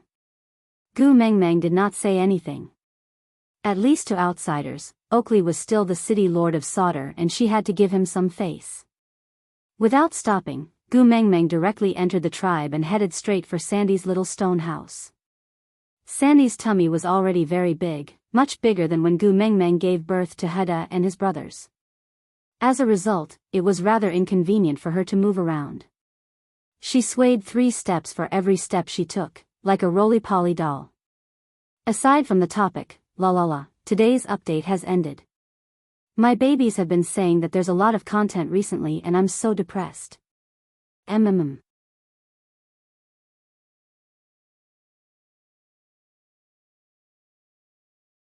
Chapter 1036. Seeing that Gu Mengmeng had arrived, Sandy's entire being brightened up. She was beaming from afar and waved at Gu Mengmeng with all her might.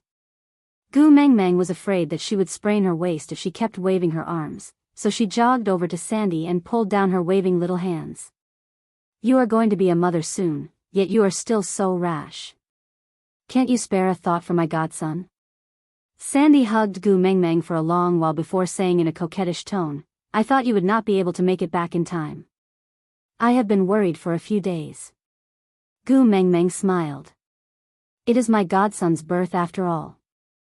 How can I not come back for such a big event? Bode had been standing beside Sandy the whole time. He was extremely nervous, but he was already used to Sandy throwing him to the back of her mind the moment Gu Mengmeng appeared. Now, he did not even feel a sense of loss. Getting used to it is really a scary thing. Gu Mengmeng comforted Sandy for a long while and told her many new and interesting things that were not too exciting. She only left in the evening and instructed Colin and Bode to immediately look for Gu Mengmeng if Sandy showed any signs of giving birth. After all, Leo was the best witch doctor. Even if he did not come in, he could guard the door. After leaving Sandy's place, Gu Mengmeng did not return to the stone castle. Instead, she went to the meeting hall. Oakley seemed to have expected that Gu Mengmeng would come to look for him. Hence, he stood guard at the door and looked like he was waiting for her arrival. Gu Mengmeng's sense of smell was very sensitive and she could smell Cole's scent on the chair. Hence, she did not sit on it. Instead, she used a tree branch to pick up the beast's skin and threw it directly into the fire basin to burn. Elvis and Leah were gratified by Gu Mengmeng's actions. They disliked the smell of other males on her more than anyone else. Oakley also understood Gu Mengmeng's motive. Hence, he did not say anything and just quietly took a new piece of fire fox beast skin from the side and handed it to Leah. Leah caressed the beast skin and smiled. Top quality goods. As he spoke, Leah placed the fire fox skin on the stone chair. It was Gu Mengmeng's first time seeing a fire fox beast skin. The color was not the usual orange-red, but a real fiery red.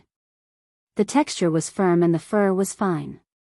To a person like Gu Mengmeng who was obsessed with fur, this fire fox skin was much more pleasing to her than the tiger skin. Gu Mengmeng turned and sat on the stone chair. She looked at Oakley. Before she could say anything, Oakley said, "The drought season is approaching and there is a shortage of water resources." The surrounding tribes all came to discuss whether they could imitate Saint Nazir's method of handling the situation, letting the tribes which doctor arrange for water to come to Sodor to tide over the dry season. I thought that since it was a rule set by the great emissary, there shouldn't be any problems. So, after slightly modifying the minor details, I agreed to it. Or, I Tian, I Long, or, after the experience of King. After. The changes? I. Or, he, I, or, after. Or.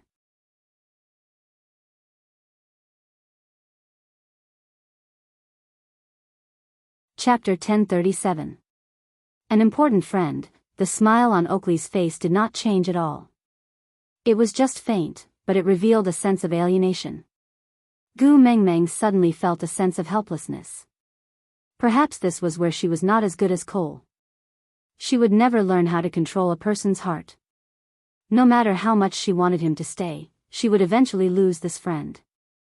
Today, the leaders of the surrounding 16 tribes came with me to welcome the great messenger. In exchange for a water source, they will submit their tribes to Sodor and become the great messenger's subsidiary tribes. Every year, after the rainy season ends, they will offer 20 pieces of top-notch beast skin and 20 large beasts during winter. Oakley explained the situation calmly. Gu Mengmeng chuckled. A monarchy? A weak tribe would offer tributes to a stronger tribe in exchange for protection. Oakley, you're so comfortable being the city lord. You're about to become a local tyrant. Oakley chuckled and lowered his head humbly. Then, he stood up straight and said, "The reason why Sodor is in such a situation today is naturally because of the great messenger uncle's protection. But more importantly, it is because of my planning and management. I am worthy of being the city lord. I am worthy of being the city lord and I am worthy of being the great messenger."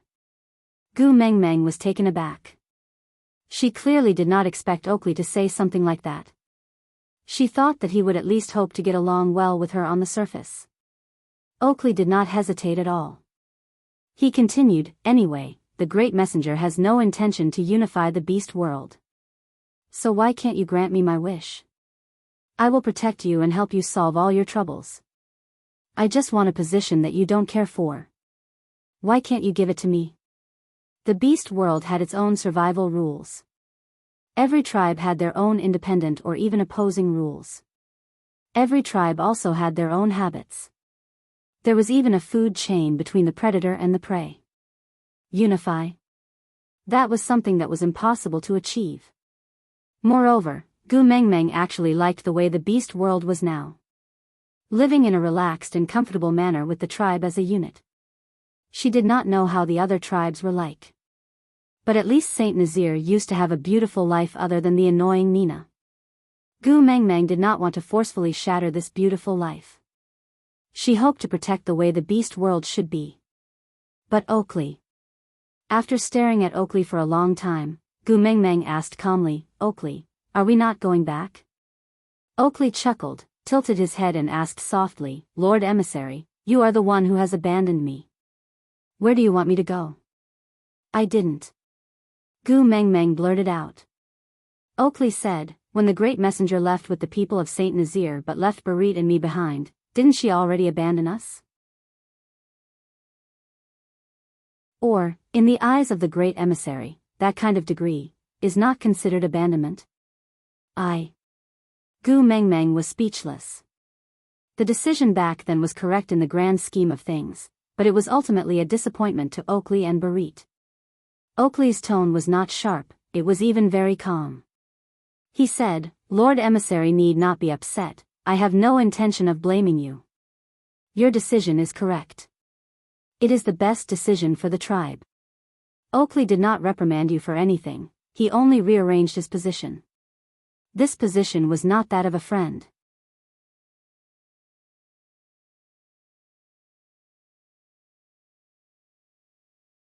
Chapter 1038. Oakley lowered his head and said, We'll talk about it when the time comes. Gu Mengmeng did not force him, she just stood up and walked out. When she passed by Oakley, she stopped in her tracks and kept silent for a moment before saying, I only hope that you don't do anything that you will regret. Oakley didn't reply and Elvis carried Gu Mengmeng away. Time passed quickly and on the 5th day, Colin rushed into the stone castle, saying that Sandy had a stomachache and was about to give birth. Gu Mengmeng let Elvis carry her over without a second word. When they reached the outside of the stone house, they heard Sandy screaming her name at the top of her lungs, Gu Mengmeng, Gu Mengmeng, is she here? Gu Mengmeng didn't care about anything else and directly pushed the door open. She held on to Sandy's hand and said, I'm here, I'm here. Sandy's forehead was full of sweat as she held on to Gu Mengmeng's hand and said with a sobbing tone, pain. I'm in so much pain. Gu Mengmeng pulled Bode over and stuffed his claw into Sandy's hands. It's this idiot who caused you so much pain. Bite him when you can't take it anymore. Bite off this claw and I'll give you the other. Sandy shook her head and said, I'll give you the other. Sandy held on to Bode's arm with both hands and nodded at Gu Mengmeng solemnly. Gu Mengmeng had experience in giving birth, but she didn't have any experience in delivering a baby. Thinking about it, when she was giving birth, Leah was the one holding her head and Elvis was the one delivering the baby. Should she call Elvis in? But it didn't seem suitable. Bode's heart ached to see Sandy in so much pain, but he still had to lick the baby's placenta. Looking around frantically, Bode called out, Colin. Colin had just entered with a basin of hot water when he heard Bode's call. He hurried over and asked, what's the matter? Bode grabbed Colin's hand and handed it to Sandy. He then looked at Colin and said, you take my place this time. When Sandy gives birth to your baby, I'll return you a claw.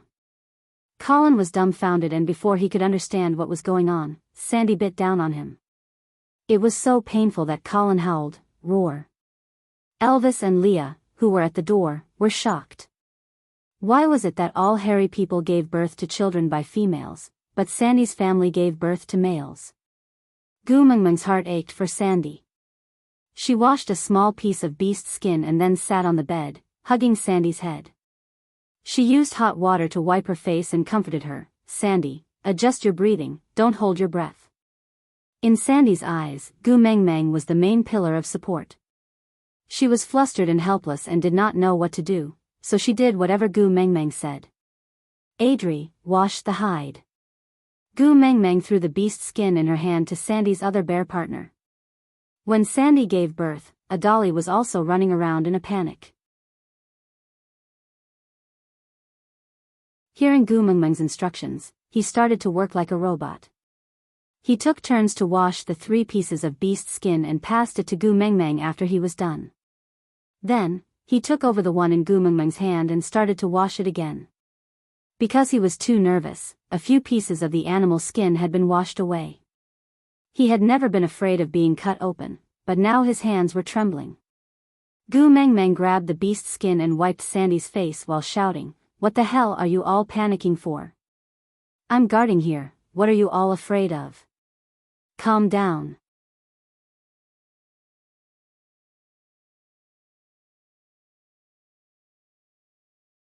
Chapter 1039. Sandy gave birth to 3 leopard cubs this time. They were about the same size as when Huda and the rest were born, but Sandy's physique was not as good as Gu Mengmeng's, so it took more effort to give birth than Gu Mengmeng. But Sandy was an orc, so her recovery ability was much stronger.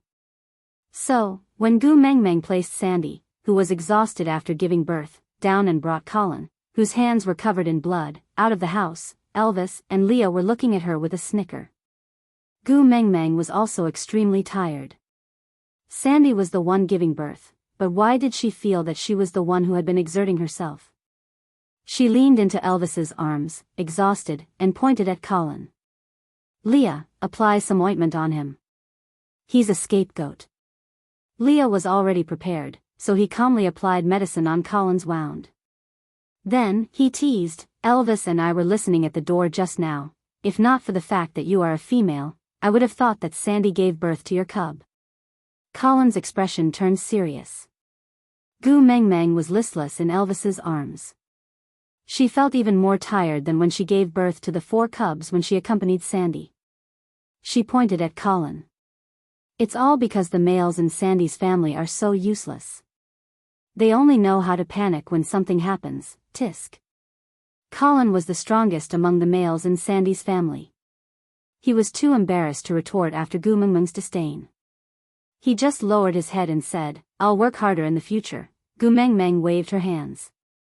It's useless to make up for congenital deficiencies. Go back and tell Bode not to just take care of the young one, but to arrange for people to take care of Sandy for me.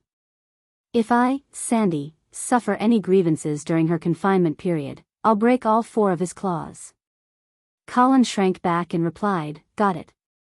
After Leah bandaged Colin, he followed Gu Mengmeng back to the stone castle.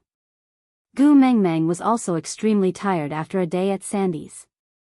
She fell asleep not long after she went to bed.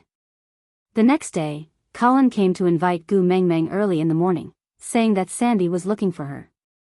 Gu Mengmeng did not ask what was the matter. She just washed her face and went over. The 3 leopard cubs squeezed into Sandy's arms and whimpered. Sandy was glowing with motherly instincts. As he had often helped Gu Mengmeng take care of the 4 little ones, he could easily take care of his own children and was not flustered. Seeing Gu Mengmeng, Sandy raised her hand and said, "Gu Mengmeng, come quickly." Gu Mengmeng held Sandy's hand and sat beside her. She reached out her hand and gently stroked the little leopard, the corners of her lips curling up unknowingly. He then turned back and stared at Heda and Jiayu bitterly, saying, "My son used to be this adorable too." Heda remained calm and shook his head helplessly. Jiayu's mouth twitched as he sprawled on Gu Mengmeng's knees. "Mum, are you despising me now?" Gu Mengmeng sighed and pushed him. "You are not suitable to act cute now. Even your uncle is cuter than you." Jiayu held his chest with one hand and pretended to be hit by an arrow as he fell backwards onto the ground. "Mother, you hurt my heart too much." Sandy chuckled at Jiayu's teasing. "Don't be sad. Mother-in-law thinks you are cute. You are very, very cute." Jiayu immediately stood up and tilted his head at Sandy with a smile. "I knew mother-in-law treats me the best." Gu Mengmeng smiled and did not say a word.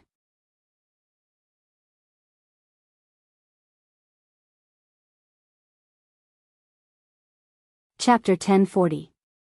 Gu Mengmeng nodded. "Is it about the naming?" "Yeah."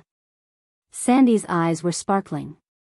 She really liked the names of Heda and his brothers. Although they were meaningless words in the beast language, she really liked them.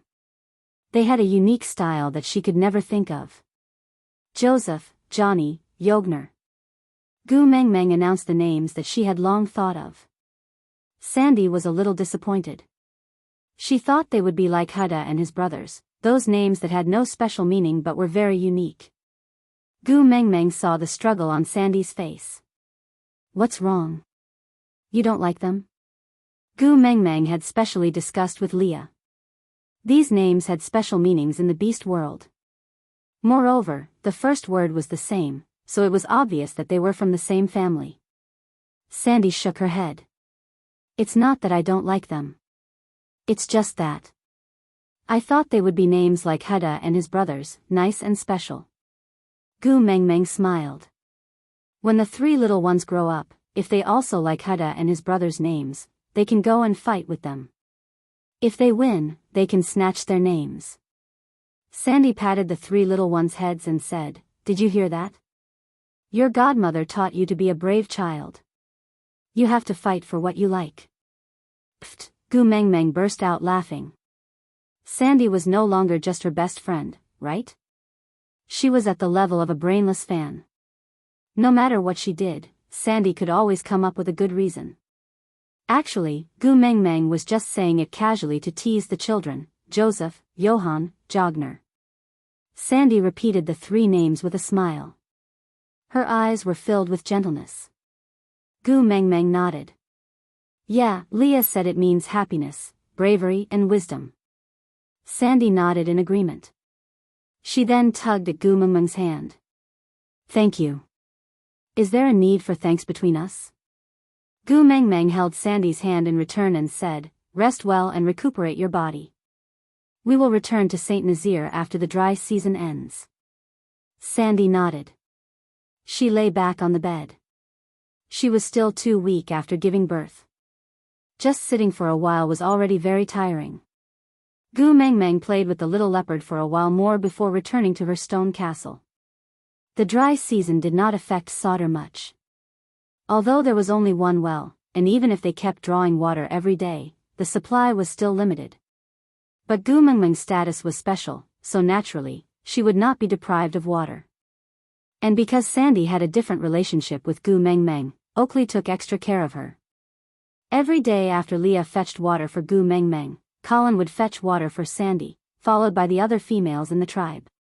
The pregnant female would be the third to fetch water, followed by the females that had given birth to males, according to the number of cubs they had, followed by the normal females according to their family's power. After all the females in the tribe had taken their water, it was the turn of the other tribes allied with Sauter to take their turn. Oakley had arranged everything neatly. Gu Mengmeng leaned against the window, her gaze a little dazed. Leah stood outside the window and brought a small cup of water to Gu Mengmeng's mouth. Gu Mengmeng drank a mouthful and said, "Don't you think this dry season is too peaceful?" Leah chuckled. "Isn't peace good?"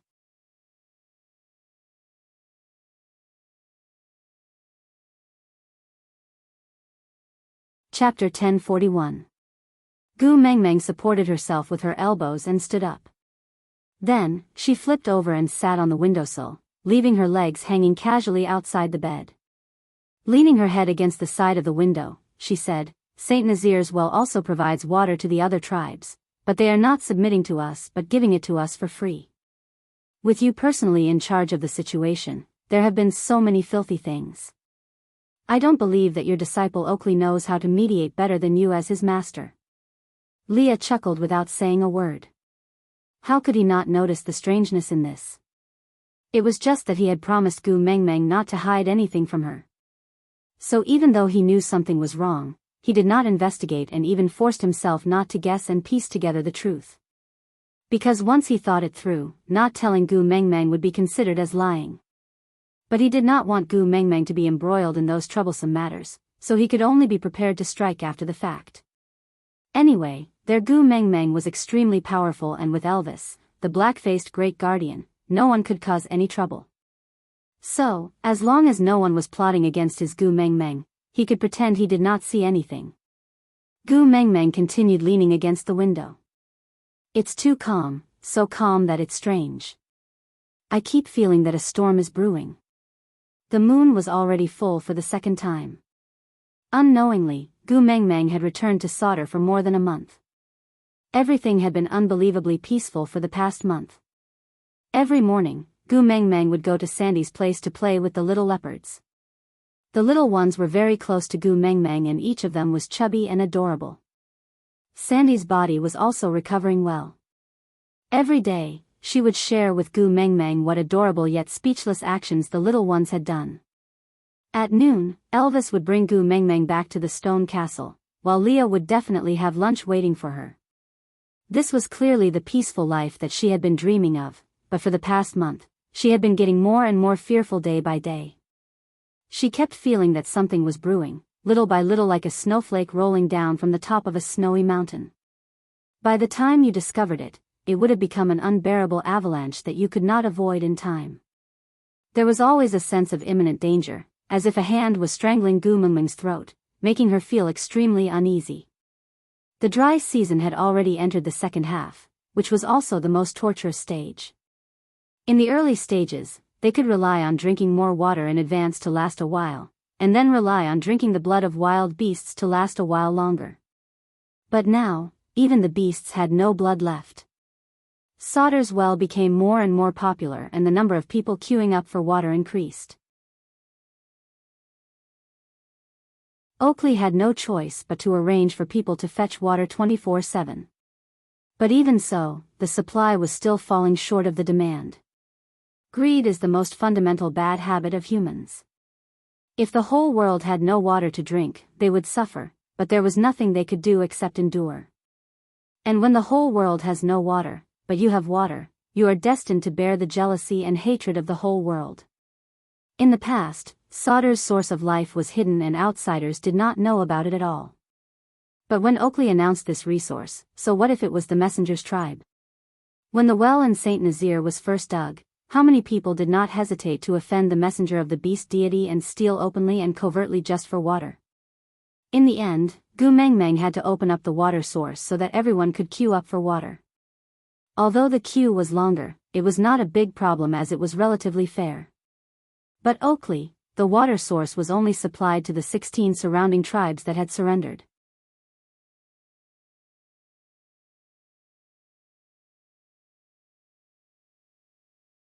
Chapter 1042.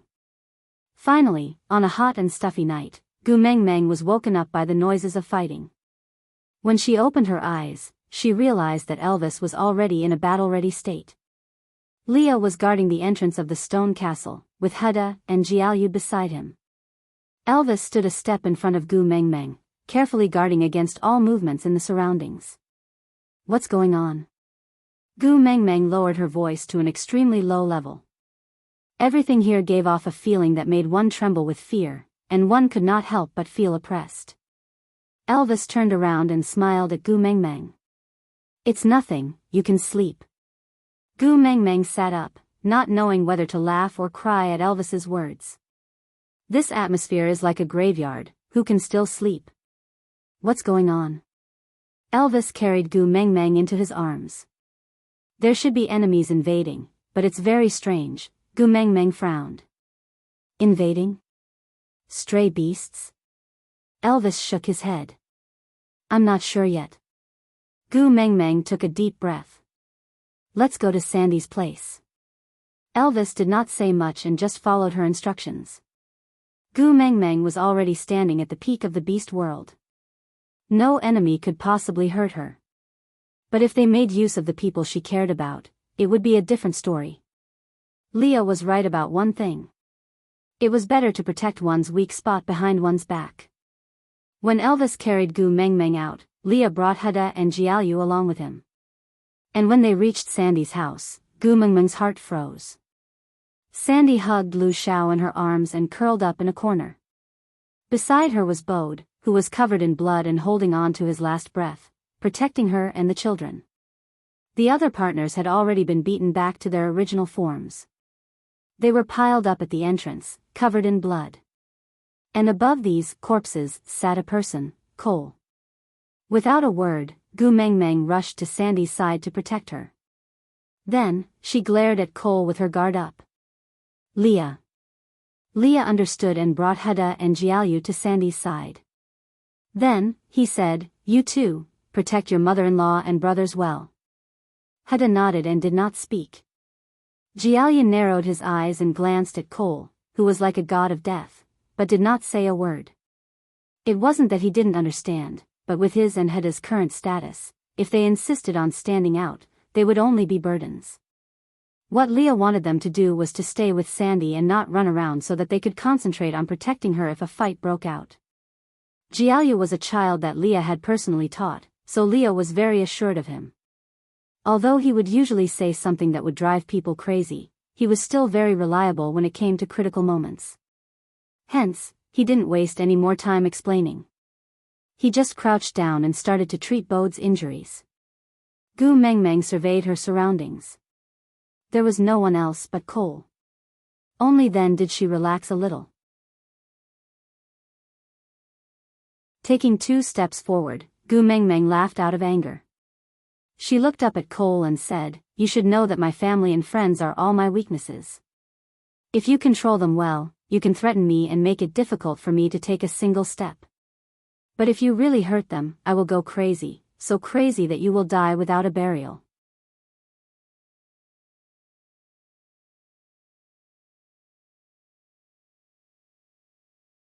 Chapter 1043. Beautiful? Alright, then you can enjoy it.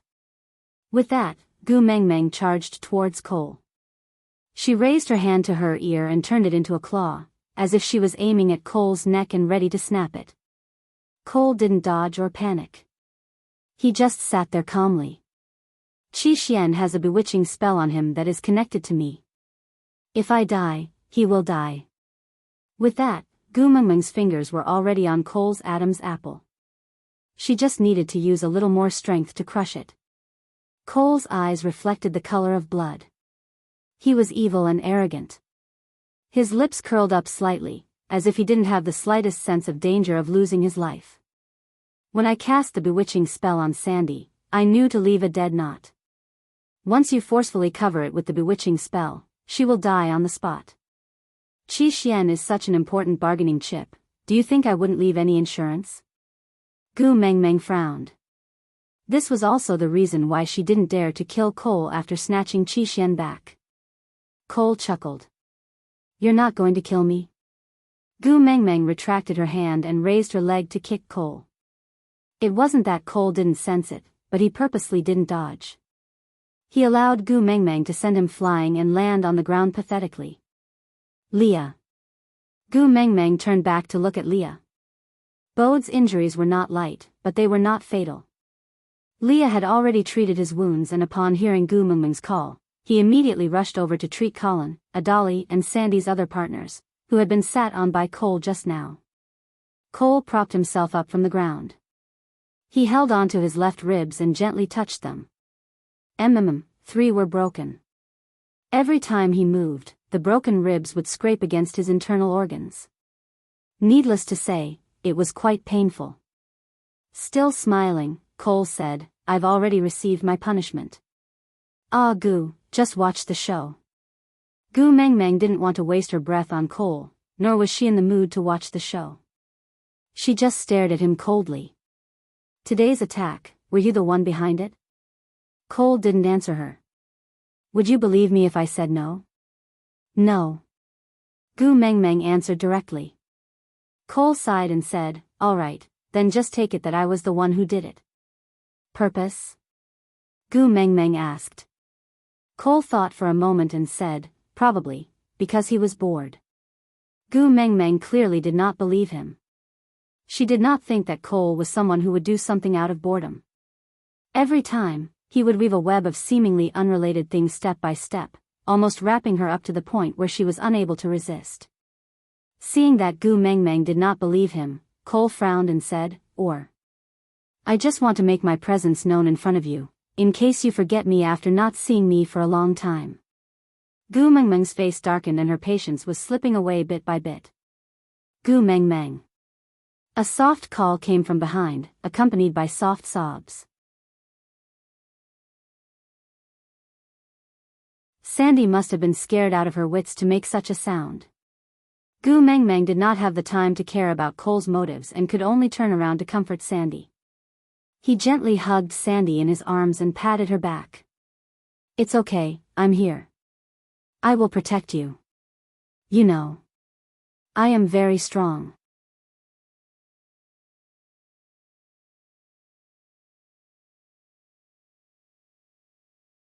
Chapter 1044. Save.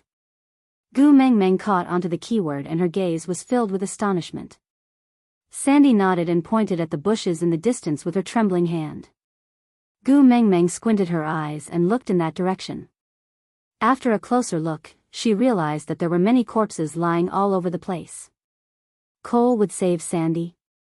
Didn't this pervert only know how to harm others? Cole chuckled and said, accident?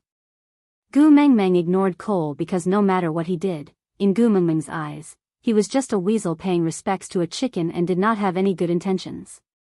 Cole took a deep breath and then seriously felt the pain from his internal organs caused by his broken bones. The smile on his lips deepened and melded into one with the night sky. He said with a slight grievance, Ah Gu, you really don't understand me. I want to be the most special person in your life. How can I allow anyone other than me to threaten you? If you hate someone else, I will be jealous. Pervert. Gu Mengmeng threw this sentence at him and turned around to ignore Cole. Elvis did not like the way Cole was looking at Gu Mengmeng. Seeing that Gu Mengmeng had no intention to continue talking to Cole, he moved to stand between the two of them. He did not release his beast pressure, but his gaze was filled with a murderous aura. Cole did not respond to Elvis and just turned around lazily. He said, so slow. Goo will be impatient if we wait any longer. Goo Meng Meng comforted Sandy while paying attention to the surroundings. There were messy footsteps approaching from afar. For some reason, those footsteps seemed to be stepping on the tip of Goo Meng Meng's heart. Every step was so heavy that Goo Meng Meng could not help but frown. You're finally here. Cole stood calmly and the smile on his face deepened, with a hint of bloodlust and wickedness. Just as he finished his sentence, a group of males had already surrounded them. The one leading them was Oakley, and beside him stood over 20 males emitting a murderous aura. Goo Meng Meng glanced at them briefly. She had seen 16 of them before. On the day she had just returned to Sauter, these 16 people had welcomed her at the entrance of Sauter. Without saying a word, the 20 over people pounced on Cole in unison. Among them, there were 2 5th-level orcs, 7 or 8 4th-level orcs, and the rest were 3rd-level orcs. Cole instantly unleashed his might and the 3rd-level orc collapsed onto the ground. The level 4 orcs gritted their teeth and persevered, but their combat power was reduced to almost negligible. Hence, it became a triangular battle between the 2 5th-level orcs and Cole. If Cole had not been sent flying by Goo Meng Meng's kick, it would have been difficult for him to win with his 5th-level strength. But it was almost impossible for these 2 5th-level orcs who were not at their peak to kill him. But now, Cole's ribs were injured and even breathing would injure his internal organs, not to mention the intense battle. Spitting out a mouthful of blood, Cole knelt down on one knee. A 5th-level lion beast swept its leg and kicked Cole's left chest. That was where Goo Meng Meng had injured him. The broken bone pierced into Cole's lungs and he spat out a mouthful of blood. Cole's consciousness started to dissipate, but his gaze was fixed on Goo Meng Meng. His blood-stained lips curled up slightly and he said in a breathless voice, "If you don't save me, I will die." Cole's voice was very soft, but he was sure that Goo Meng Meng could hear him. After all, she had the power of a beast king. Aside from the topic, Cole, you said that my method of threatening Goo is old-fashioned? There is obviously a method that works every time. Why should I waste effort to think of a new one? Author, don't come out to show your existence, everyone can drown you with their spit. Hurry and scram and crawl away smoothly. You're tuning into the Journey of the Soul YouTube channel. Don't forget to subscribe and join us on this journey to catch the most captivating stories.